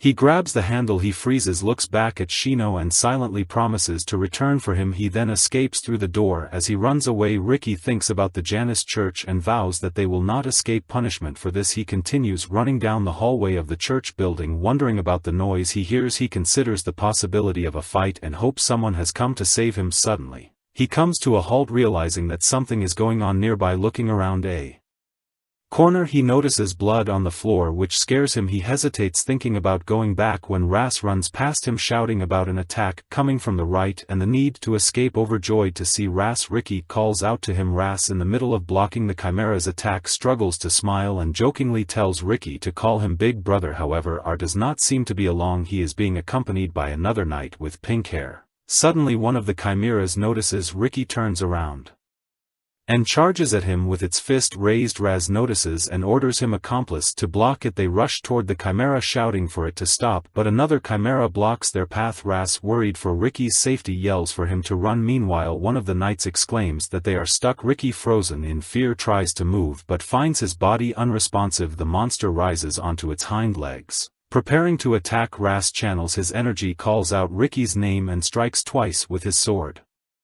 releasing powerful magical waves that hit the chimera. However, the chimera counters, throwing one of the knights back. The knight calls out to Raz, who stands still, calling for Ricky and crying. A large cloud of dust envelopes the area and Raz fears he has failed to save him. Ricky brushes off the dust, coughing loudly as magic energy radiates from his body. He immediately calls out to Raz. Surprised, Raz sees the chimera's silhouette in the smoke and warns Ricky of there still being danger, urging him to run to safety. Ricky then runs toward Ras and hugs him. Ras looks back, worried about the knights battling the chimera. He then asks the knight about the situation, prompting him to explain that he can only last for 10 more minutes. After analyzing further, the knight corrects himself, telling Raz that he might not last for even 10 minutes. Raz then hugs Ricky tightly, realizing cannot fight while protecting Ricky. He then asks Ricky to go up first. At first Ricky objects, rejecting R's order. However, he soon understands that he is not helping Ras in any way, rather he is just holding him back, so he agrees, running off and telling Ras to return safe and sound. Ras raises his hand in acknowledgement but says nothing, watching the monster closely and gripping his sword tightly. He vows to grind it into powder if it is the only one left. Meanwhile, Ricky runs down the stairs trying to make sense of what happened. He recalls the moment when the chimera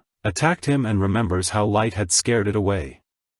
His stomach growls and he reflects on the strange anger he felt when he saw the monster, similar to the anger he felt during his time with the gang. Just then Ricky sees a door right in front of him and begins feeling. After reaching the door, Ricky opens it and steps outside. Catching his breath, he looks at the night sky and questions whether salvation and faith were all lies. He suddenly starts crying, thinking about his little sister Anna, who is now alone in the orphanage. Moreover, Ricky thinks how he will not let those go away easily. Who dares to hurt his little sister? None of this is making sense, but suddenly Ricky starts feeling unwell and is overcome by a terrible sensation as if something is calling him. He walks through the forest, noticing dark energy under his feet, and follows it to its source. Meanwhile, the Creator and Jimia are engaged in a fight. During the fight, the creator of the chimeras taunts Jimia for running away, remarking that he is really good at it. The creator then releases his tentacles and declares he will kill him. He throws several quick blows and loudly proclaims that Jaime must die. Jaime is surprised by the creator's relentless attacks. The creator quickly launches several of his tentacles toward Jaime, declaring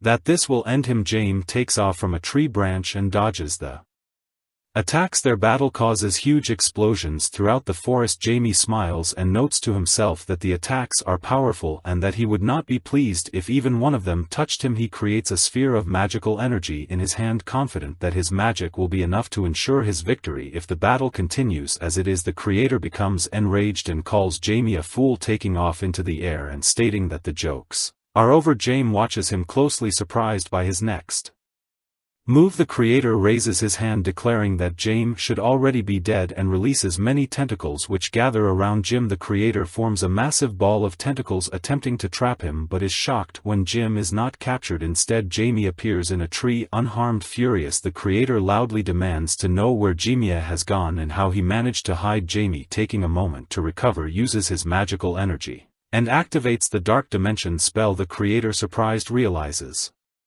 he has fallen into a trap but dismisses it as futile, sneering that such a move cannot hold him back. Breaking free, he flies toward Jaime. Jaime is astonished that the creator could escape his spell so quickly. The creator then points his hand at Jimia, creating two magic circles and unleashing the tentacle hurricane spell. Large tentacles emerge from the circles, attacking Jimia. In response, Jaime generates a barrier that the tentacles cannot penetrate. He observes the creator and admires his ability to combine the chimera's traits with magic. However, Jaime questions if this is the extent of his opponent's capabilities. The creator claps his hands together and expresses his surprise at Jaime's endurance, preparing for another attack. Before he can continue, Jaime interrupts, asking what the creator intends to do. The creator is startled to hear Jim's voice behind him, turning to strike with his tentacles. He grows confused when he cannot locate Jimia. Angrily, he demands to know how Jaime is managing to evade him. Certain he saw him in front of him, Jaime releases a surge of dark energy and points out that the creator is blind, unable to recognize a clone. The clone, created with rank 4 dark magic, vanishes. After making eye contact with the creator, Jaime channels energy into his hand and mocks the creator for his inability to evaluate an opponent's strength. He uses the body decomposition spell, which begins to affect the creator. Noticing his hand changing color, the creator panics and questions what is happening. Jimia smirks, explaining that the spell is magic that causes slow decay and collapse. The creator, furious, dismisses it as a cheap trick and tries to warn Jaime about the consequences of killing him. Jaime cuts him off, calmly stating that he has other matters to attend to. Jaime uses the black ball spell, conjuring a magic sphere made from his energy in front of him. Soon multiple identical magic balls appear around the creator. The creator is taken aback and demands to know what Jimia is saying. One of the black balls touches a wound on the creator and dark magical energy begins to break apart near him. He grabs his hand and lets out a loud scream of pain. Jimia explains that the black ball is a spell that amplifies pain threefold when touched, asking the creator what it feels like to endure suffering worse than death. The creator, enraged, insults Jimia, calling him a freak. Jaime smirks, noting his surprise that the creator can still speak, and casts the gravity spell. This spell causes the creator to immediately mentally fall to the ground, where he crashes with a powerful explosion. Lying on the ground and writhing in pain, the creator attempts to speak. Meanwhile, Black makes a small sound. Jamie notices and acknowledges its effort, encouraging it to rest. Black disappears with another sound. The creator, struggling to rise, mutters something about the bodies inside him. Jamie comments on the immense pain that would kill a normal person,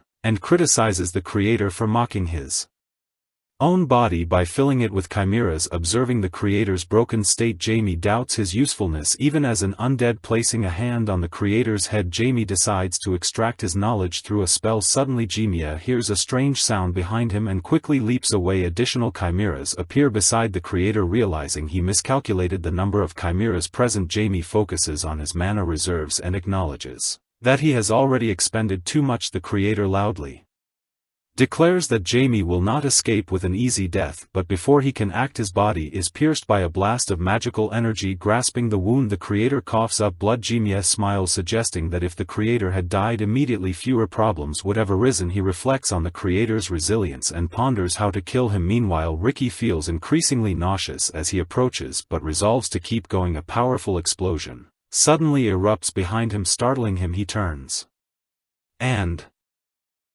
regrets his decision to proceed. Another explosion follows, hurling Jamie violently. James slides several meters along the ground, racked with pain from the attack. He realizes he has no mana left, not even enough to conjure a shield, leaving him unable to avoid the incoming attack. Ricky notices Jamie and wonders what he is doing there. The creator, concentrating his energy, points at Jamie and declares that he should already be dead. The chimera gathers energy at its head, forming an intensely bright sphere. Ricky, with tears streaming down his face, runs toward them, calling out for Jamie. Jim is shocked to hear Ricky's voice as the chimera releases its magical energy. Ricky springs forward, reaching out his hand. Alarmed, Jamie shouts Ricky's name in desperation. Ricky shields Jamie from the magical energy with his back and apologizes, explaining that his body moved on its own. A magic projectile strikes him, causing a massive explosion. Jamie's wounds bleed heavily, covering his face with blood. When he regains consciousness, he crawls to Ricky, calling his name. His body shakes with horror as he cries, struggling to speak. He looks at Ricky's lifeless, smiling face on the ground, reaching out in terror. James sees his bloodied hand and reflects that it has happened again. Someone else has died because of him. Memories of his past life flash through his mind, recalling moments surrounded by the bodies of people who had sacrificed themselves for him. An unknown voice from his past echoes, telling Diablo he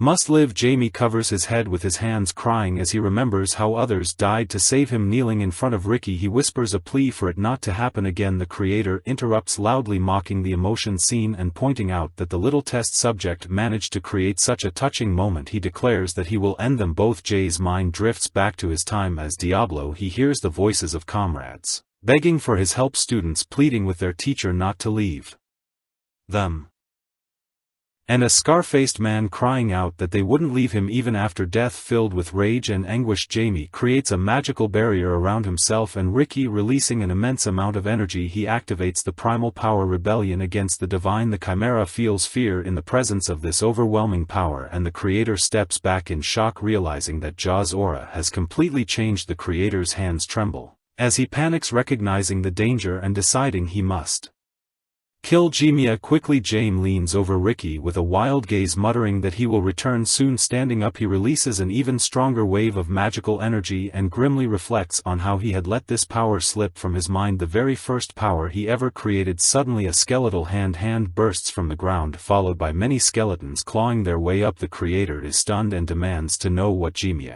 is standing amidst the rising undead. Jamie calmly explains that this is an army born to rebel against the deities and confront the TW gods. He calls it necromancy. The creator laughs nervously, doubting that weak undead could kill him. James tilts his head mockingly and snaps his fingers, commanding the skeletons to attack. The skeletons charge the creator, clashing with the two chimeras and their master. One chima growls, swiping at the skeletons and shattering their bodies with brute strength. Jamie observes calmly as a skeleton, even with part of its head missing, rises again. He coldly remarks that his subordinates have transcended death. The creator backs away, trembling in fear, and cries out for them to stay back. Before he can finish, a skeleton clamps a bony hand over his mouth. James releases a wave of dark energy, declaring the forest to be his domain where death reaps death. He welcomes the creator to his hell. The skeletons attack relentlessly, knocking the creator to the ground. His screams of pain Echo through the forest. Later Jimia approaches the motionless creator,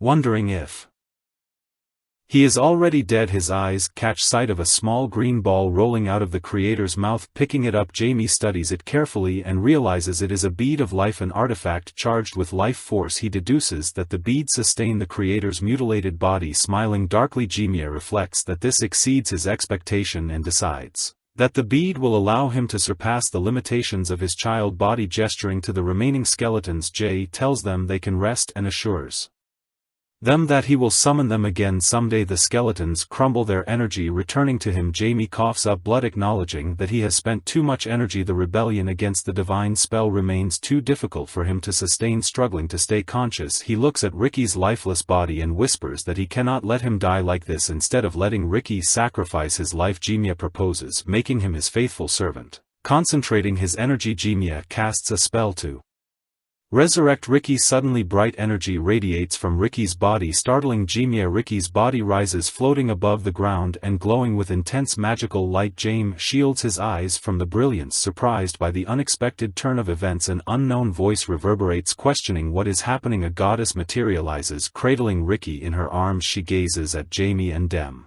to know who he is, to attempt to steal what belongs to her. Jimia stares at her in shock and whispers her name.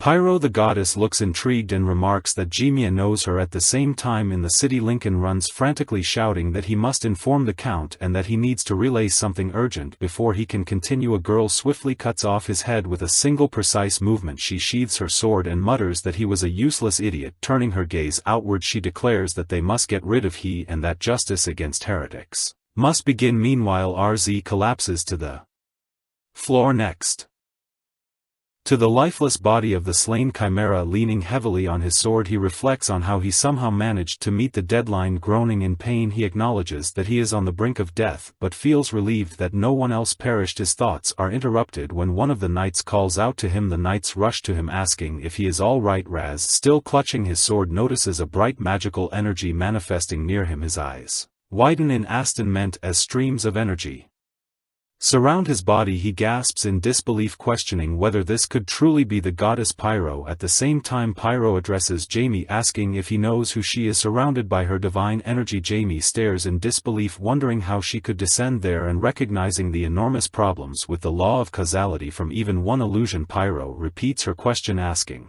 if he can hear her voice. James clutches his head, his pupils darting frantically. She commands him to answer her questions immediately. Through gritted teeth, he responds that all he knew was that Ricky's holiness belonged to her. Pyro's expression hardens as she questions how he could still intend to turn Ricky into an undead. Jaime defends himself, stating that he just didn't want Ricky to die. Her anger surges as she retorts that being undead is not the same as being alive, and that turning Ricky into an undead is an ultimate disrespect for the dead. She demands how he can fail to grasp the value of life. Jaime clenches his fists in rage and accuses her of being a divine fool, claiming that she and her kind belittle life and have no right to preach about its value after sacrificing all of humanity. Pyro is momentarily stunned by his outburst. She looks at Ricky as though trying to gather her thoughts, unsure of how to respond. Jaime watches her carefully, analyzing her reaction. Pyro finally speaks with resolute determination, stating that Ricky will become her apostle and warning Jamie that if he turns Ricky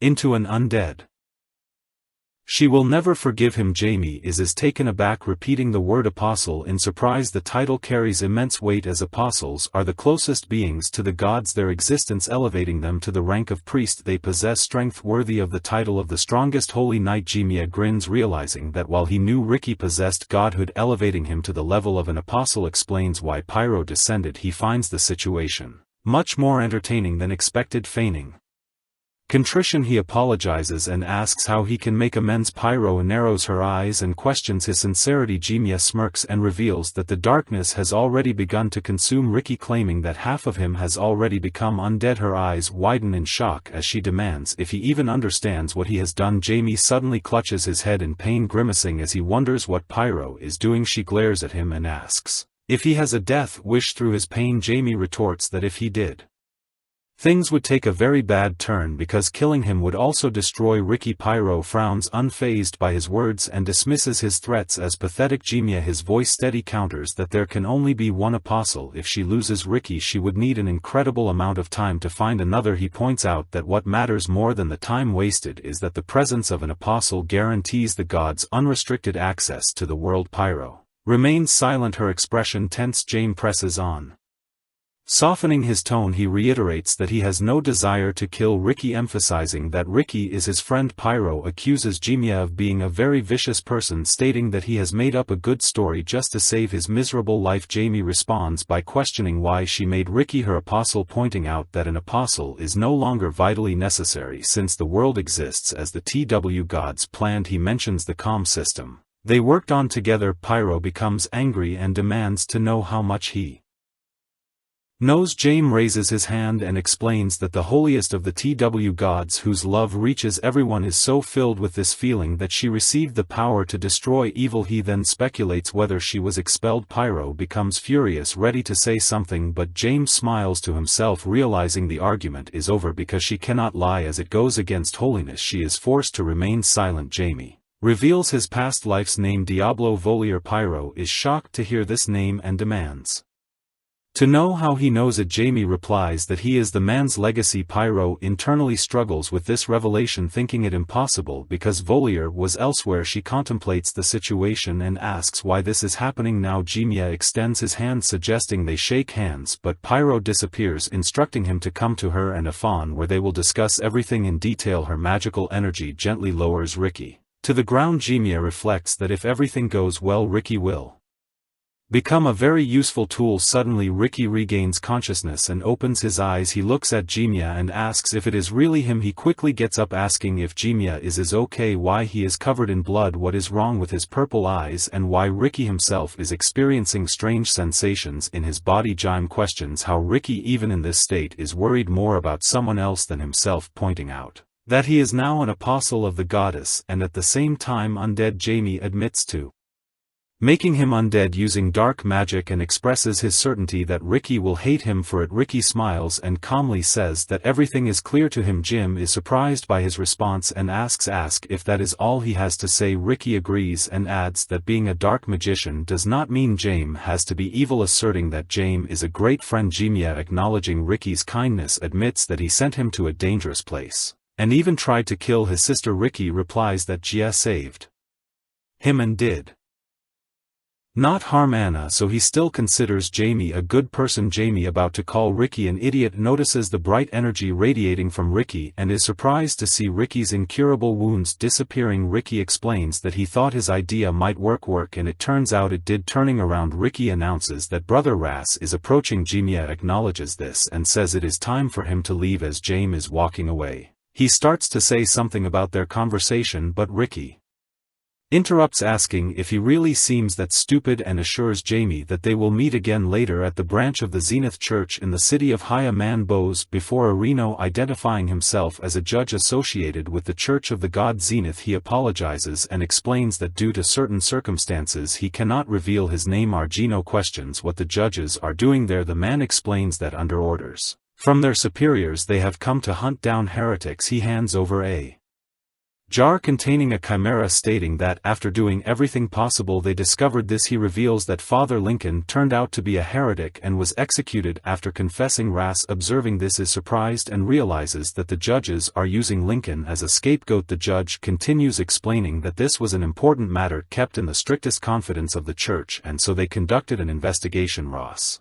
interrupts him angrily, calling his explanation nonsense. Arino cuts in, ending the conversation. Smiling, he sarcastically praises the judge's courage, but then shifts to a serious expression and angrily declares that killing someone in his domain is unacceptable and asks if the judge wishes to die. The judge kneels down and explains that they were punishing sinners in the church. Arino responds coldly, asserting that he is the judge in these lands and no one dares harm people and he without his permission. The judge, visibly trembling with fear, begs for mercy and addresses Arino as Duke. In an attempt to make him listen to him, Argino, his voice icy, accuses the Zenith Church of God of crossing all boundaries. The judge, realizing the danger he is but determined not to retreat musters his courage, looks up and accuses Arino of being too arrogant, warning him against turning his back on the church. Without hesitation Aro swings his sword with incredible speed and severs the judge's hand. The judge cries out in shock and pain, while Arino, remaining calm, warns that the judge's other arm and head will be next if he does not leave the city. Clutching his severed hand, the judge silently reflects that this outcome is not what he had been led to expect by a certain girl. Meanwhile Ross observes the situation in awe, recognizing how skillfully Arino has diverted attention from the chimeras and put the judge in his place. Ross feels confident that with this approach they are certain to succeed. The judge, shaking with fear, kneels and apologizes profusely, promising that the church will pay compensation and pleading for forgiveness. Internally he resolves to treat he as an opportunity to expand the eastern lands and regain composure. Arino, ignoring the judge's pleas, walks away and declares that he will not change his decision to sever all ties with the Zenith Church of God. The judge, kneeling in defeat, accepts the outcome and agrees to leave. Ras reflects on the Duke's masterful handling of the situation and almost feels pity for their opponents. The Zenith Church eventually paid a large compensation and vanished from Hisa. Later Ricky expresses his confusion about the sudden developments as he and Anna receive a visitor. Anna looks at her brother and inquires about the visitor's identity. Ras kneels before them, introduces himself as the Holy Marshal of the Church of Pyro and a member of the Armatic family, and reveals that Anna will become the symbol of the Church of Pyro. He informs her that as the apostle of the goddess and a future holy lady she will observe the world with holy eyes, and he vows to take care of her. Ricky, overcome with emotion, loudly confirms the truth of R's words and begins crying. He tries to express his feelings about Anna, but Ras reassures him, confirming that Anna will soon be able to open her eyes. Ricky embraces his sister joyfully, exclaiming how wonderful this news is. Anna, surprised by his reaction, smiles. The simultaneous emergence of an apostle and a saint signals impending troubles, and Ras silently prays for the strength to protect them both under the complete protection of the Church of Pyro. The two children are safeguarded. Meanwhile Jimia Welton, also known as Diablo Volier, contemplates his fate. He notes the division among the 12 gods into factions and suspects this led Zenith to create holy knights from chimeras. He also believes Pyro has become somewhat isolated. To confirm his suspicions, Jaime determines that he must travel to Afon. Standing in the garden deep in thought, Jaime resolves to succeed and calls for his mother with a kind expression. Sears looks at him with surprise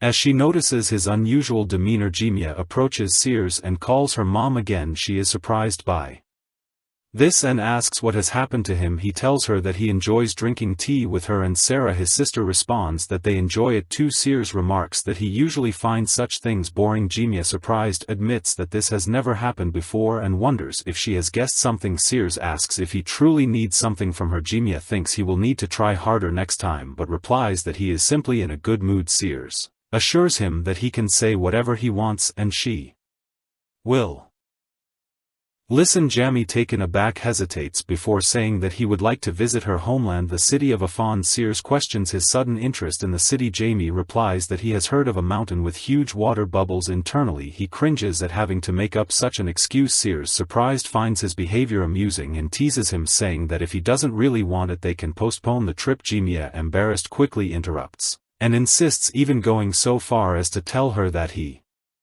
loves her. This makes Sears happy and she agrees to his request, calling him her beloved son. Jamie, feeling utterly humiliated, reflects on how he is supposed to be the great dark magician Diablo Volier. Sears then reveals that she had already planned to visit Afon next week. Jamie realizes his efforts were unnecessary and remarks that she was already planning the trip. He is eager, but also deeply frustrated. Sometime later, Jimia, still feeling depressed, mutters about Sears making him go through all of this. He thinks about how he will deal with Pyro when the time comes. Ras finds him and asks what he is doing. Jaime mentions that he was with his mom and Sarah. Ras, noticing his mood, asks why he seems so sad. Jaime dismisses it, saying that something happened but it's nothing serious. Internally he curses Pyro and wishes she would stay quiet. Ras, with a kind expression, reassures him that everything will get better soon. Jaime briefly wonders whether he should kill Ras. Jaime changes the subject and asks Ras what he is doing there. Ras explains that he needed to discuss something with the Duke. Jamie, surprised, asks if Ras met his father. Ras confirms this and says he felt it was important to share the news with Jamie himself. Jamie inquires further, suspecting it might be about a divine revelation from Pyro. Ras grabs Jamie by the shoulders and informs him that Ricky and Anna will go with him. Jim considers this obvious since they are an apostle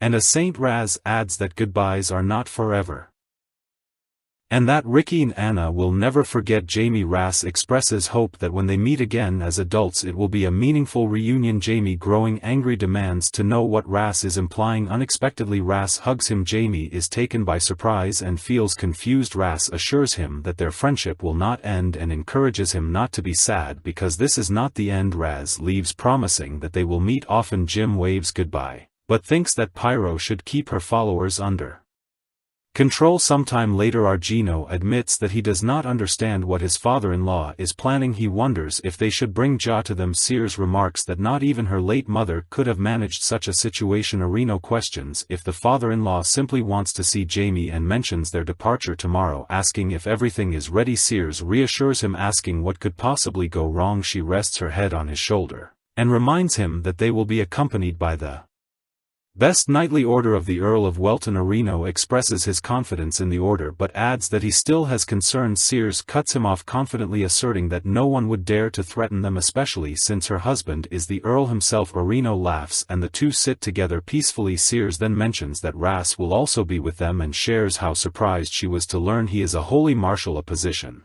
that rarely leaves a fawn. Arino reflects on the seriousness with which the Church of Pyro treated the incident but admits he remains worried about Jamie. He notes Jamie's precocious strength and recalls an earlier incident where Jamie could not control his emotions. He expresses doubt about whether the Knightly Order could stop Jamie if it happened again. Sears reassures Arino, saying there is nothing to worry about, and recounts the day's events to him, concluding with her confidence in Jamie. Argino remarks that he would like to witness Jamie's progress firsthand. Sears agrees that everyone makes mistakes but emphasizes her faith in their son. Arino takes her hand and expresses gratitude for having this moment together before their departure. Sears shares his happiness and they sit contentedly. Meanwhile, James flies through the sky, overjoyed with his progress. He reflects that although the process of grinding the material into powder and absorbing it took time, the results exceeded his expectations. He attributes his success to his hard work. Speaking to Black, he notes that it is only a matter of time before he reaches the 6th rank. While acknowledging the distance he still has to go to regain his former strength, he is confident that he can now handle opponents of the same level as his old professor using his energy. Jamie floats above an old house. Later, Azard and Risa kneel before Jamie, expressing their happiness at his return. Jamie informs them that he will be traveling to the town of Afan, which is far away, and will not be back for some time. The two disguise themselves as woodcutters. Risa confirms that Afan is on the northern border and points out that the round trip would take about a month if done alone. Azard questions whether they will need to work with axes. Jimia, annoyed, asks if they have a problem with this arrangement. Risa responds indifferently while Azard agrees to do whatever Jimia commands. Jamie assures them that they will accompany him, this time releasing his energy. Jamie recalls something he had long forgotten. Azard notices something strange while Risa asks what kind of magic Jimia is using. A door appears in front of Jimia and he explains that it is his storage of the undead and that it will serve as their new home. They question if Jamie really called this place their home, expressing reluctance to live in such a scary place. Jamie observes their hesitation but notes that no one has openly objected yet. Frustrated, he kicks them and orders them to stop talking and go inside. Azard agrees to obey and both step through the door.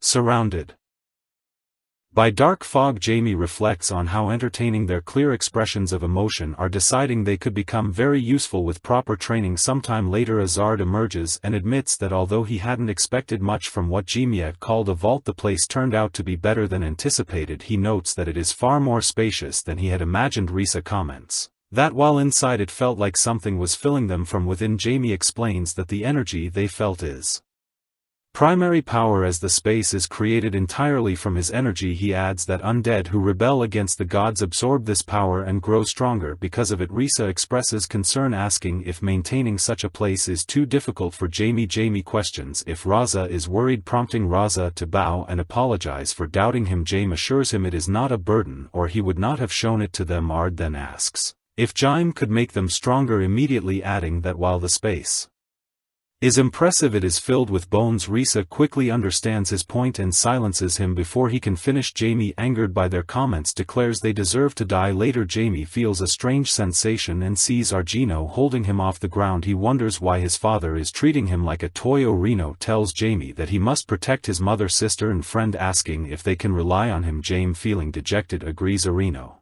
hugs him, stating that they must all return safely. Jaime, embarrassed by the gesture, reluctantly agrees. Meanwhile, a man introduces himself to the Order of Fear as Jack O'Brien, announcing that they will soon move out and explaining the plan. In the carriage, Anna expresses her wish that Ras could accompany them. Ricky responds that nothing can be done since Ras volunteered to accompany someone else. Jim sits silently with them, thinking about the route they are taking. He considers it odd that they are prioritizing a safe but longer journey. Sears, sitting with Sarah on her lap, mentions that Sarah always falls asleep as soon as she gets into the carriage. She declares it is time for them to leave. Ras, riding alongside the carriage, offers to guard the rear and Jack agrees. As they travel, Jaime notices Ras and wonders about Pyro's intentions. He considers that mentioning the name Diablo Fear likely means Pyro either did not reveal anything to the other gods or could not. Jaime concludes that significant changes will occur once he returns. Sometime later, Sarah wakes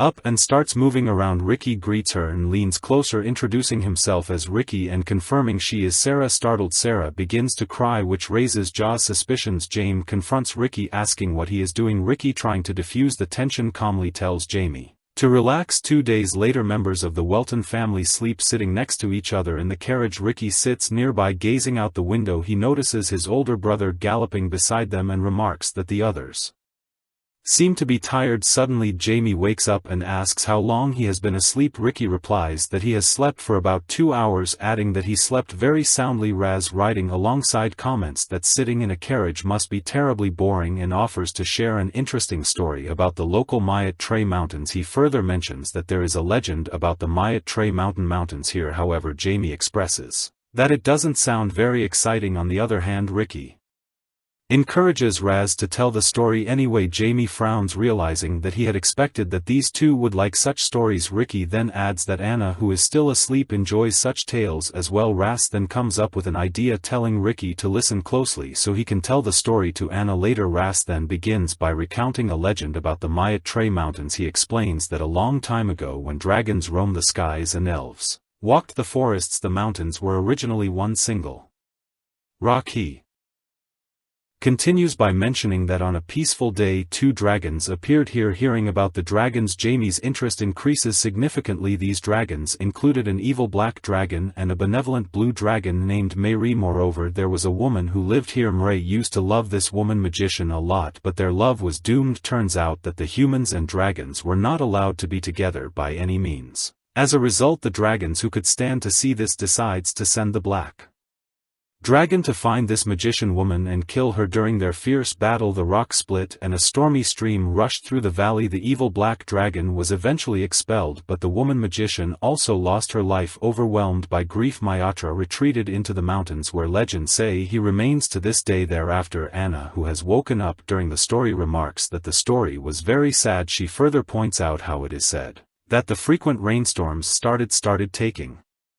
place as well. Meanwhile, Ricky is startled by Anna wondering when she woke up. To answer Anna's question, Ras confirms, realizing that Anna knows about this story. He further explains that the minstrels refer to the rains as dragon tears. Jaime silently contemplates the possibility that the legend might hold some truth. He realizes that the dragons were considered as mystical creatures during that time. After addressing Raz, Jaime then starts to ask a question, inquiring if there is a possibility that this story might be true. But before he can finish his questions, a lightning strike occurs. As a result, Anna lets go of a scream, scaring Sarah in the process, prompting Sears to try and calm Sarah, assuring her that everything is fine. Jaime reassures them that it is just rain, but he can't shake a sense of unease. As the carriage moves through the forest, lightning strikes a nearby tree, causing it to fall onto the carriage. The horses panic and Sears restrains Sarah while screaming in alarm. Ricky immediately warns Anna to be careful. However, the bad seems to be on their side. Amid the chaos, Sears falls through the carriage door along with Sarah. Jimia, terrified, shouts for his mother and sister. Sears tearfully instructs Jaime to save Sarah first, but Jaime insists he will save them both using his magic. He creates ropes to pull Sears to safety. Seeing that his spell has worked, Jaime takes a sigh of relief, realizing that he has done it. So far his plan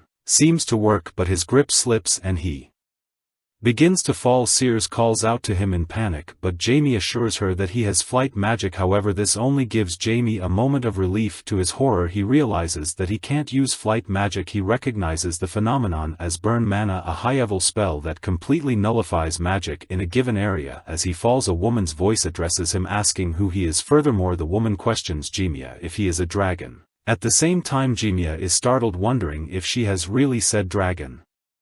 He plunges into a river and begins disappearing from the view. Meanwhile, Sears, desperate, tries to jump in after him but is restrained. She cries out, insisting her son is in the river and pleading to be let go, holding on to the hope that her son can be saved. Sears tries everything but fails as Ricky continues to hold her back. Just then Sears notices light magical energy surrounding her. Ricky apologizes, explaining that he only wants to help, but Sears interrupts, calling his name. On the other hand, held by Sarah, tearfully calls for her mother and brother before falling asleep. Ras kneels before Sears and reassures her, stating that Jim's strength gives him hope that he will be fine, accepting the fact that his analysis might be a bit presumptuous. Sears then addresses Ras, but he continues, explaining that this is only his optimistic perspective, but assures Sears of Jaime's extraordinary skills. He admits that the currents are dangerous, but is confident that once Jaime's magic returns he will be able to escape unharmed. Raz even offers to go down and look for Jaime. Meanwhile, Ricky shows concern for R's safety. At the same time, Jack warns that the currents will be dangerous even for Raz. Ignoring their concerns, Raz assures Sears that he will return in 3 hours and not longer than that. However, Sears acknowledges the risk and tells Raz that it will be dangerous even with Holy Marshal's powers.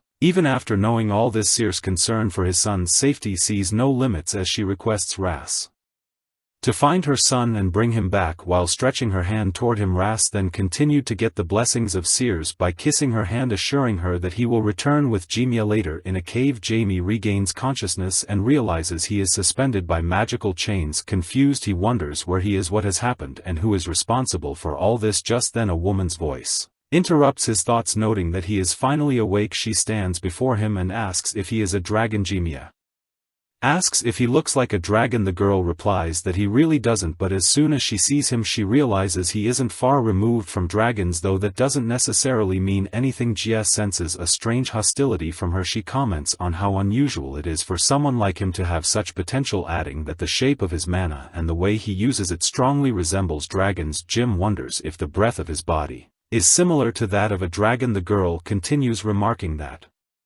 human man breath is terrible, weak and stupid, incapable of imitating dragons. Jimia feels anger rising within him, thinking that people like her will regret underestimating him. She steps closer, noting that he is different and asking if he belongs to an elf tribe. She quickly dismisses the idea, saying even high elves are no match for dragons. Jimia responds bluntly, accusing her of being responsible for his predicament and demanding to know why she needs him. The girl grins and questions his arrogance given that he is chained. Jaime retorts, challenging her for being tyrannical and arrogant, herself falsely accusing and kidnapping him. She approaches him and repeats the word kidnap mockingly. Jaime recalls the downpour, the lightning near the carriage, and the burning of mana, concluding it is no ordinary accident. The girl admits he is right, explaining that she dragged him there simply to see him for herself. Jam's anger flares as he thinks about the danger she has caused his mother and sister. He stops himself, confused by his anger, and firmly demands she remove the shackles. The girl refuses, and when Jimia asks why, she smirks, telling him he looks funny in that position. Shocked, Jaime questions her response. She laughs, saying his current expression is even funnier, and admitting she almost doesn't want to free him. Jaime deduces from her behavior that she is the blue dragon Mray. He reflects that blue dragons are considered the gentlest among dragons, often sympathetic toward humans, much like humans are toward pets. He considers himself lucky that he hasn't encountered a cruel red or black dragon or the infamous running dragon. He asks her why she has kidnapped him if she has mistaken him for a dragon. Meet's expression darkens, her demeanor shifting to anger. She admits she has done it to kill him. Jamie feels her bloodlust and nervously asks if she will let him go now. She refuses outright. When he asks why, she replies smugly that it is simply because she can afford not to. Jimia wonders what she means by that. Mireille explains that if she uses him as an ingredient she can likely create a masterclass. Sparta. Jimia is stunned, realizing the implications of her words. A masterclass creation would surpass even his imagination. He catches himself reminding himself that he is on the verge of death and asks why she wants to kill dragons. Meet's expression turns serious. She dismisses the question, saying it is none of his business. James presses on, suggesting it might be because of her love for a person. The energy binding his wrists suddenly fades and he falls to the ground coughing. Mireille concentrates powerful energy on her finger, warning him that if he says anything like that again she will ensure he suffers a fate worse than death. James thinks to himself that his suspicions are correct. Carefully he asks if Cannon's race has rejected him and if she has betrayed her own race to save Cannon's life. Mireille becomes very angry when she hears this. She releases a huge surge of energy around her, creating water from it, and demands to know what Jim understands about the situation. Jimia observes her reaction and states that if she had truly intended to kill him or turn him into Sparta she would have done so already. He points out that everything would have been simpler if she had used the magic of brainwashing, but she hasn't. The room fills with water as he continues, noting that her actions show she is actually kind, so much so that it is hard to believe she is a dragon. Mireille recalls someone from her distant past who had said the exact same thing to her, clenching her teeth at the memory. She removes the water and warns Jimia that this is his last chance and there will be no other. Jimia falls to the ground thinking that she is serious and he should keep his mouth shut. Myatt remarks that he is a strange person, much like her old friend. Jimia asks her who she is referring to, and she explains that she means the man from the legends, the one who had been betrayed by humans. Meanwhile, Ras, standing by the river, observes the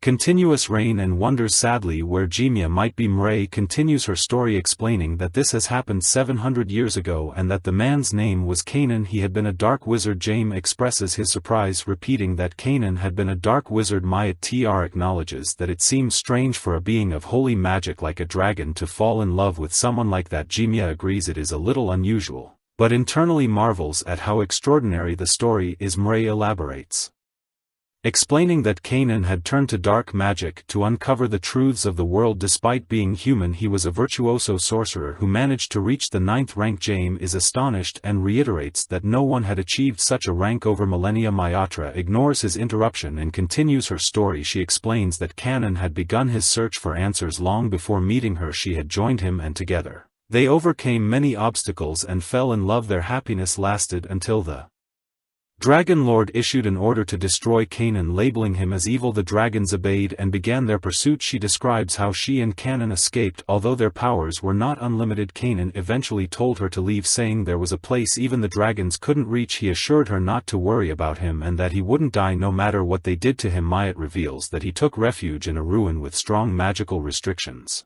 that allowed only one creature to enter. The Dragon Lord then decreed that Myatt would be banished for 1,000 years. For a dragon such a period is insignificant. However, just over 10 years later Kanan returned for her, having already comprehended the truths of the world. She remembered Kanan holding her bound by magical energy in his arms and loudly challenging the dragons. He questioned how they dared to view themselves as the pinnacle of magic, claiming they weren't the strongest of all living beings. The Dragon Lord declared that Kanan had gone mad, and another dragon noted that the truths Kanan had discovered were beyond human comprehension. Mayatra recounted how Kanan saved her and they hid in the massive mountain to escape their pursuers. She trailed off, leaving James to understand that Kanan had died. She explains that she had thought it would be better this way, believing Kanan would find peace. However, the dragons began systematically erasing all traces of Kanan, including records, and even the people who had known him. Jim wonders if this is the truth the dragons want to hide. Myatt concludes by saying that to protect the remaining memory of Kanan she will remain in the mountains.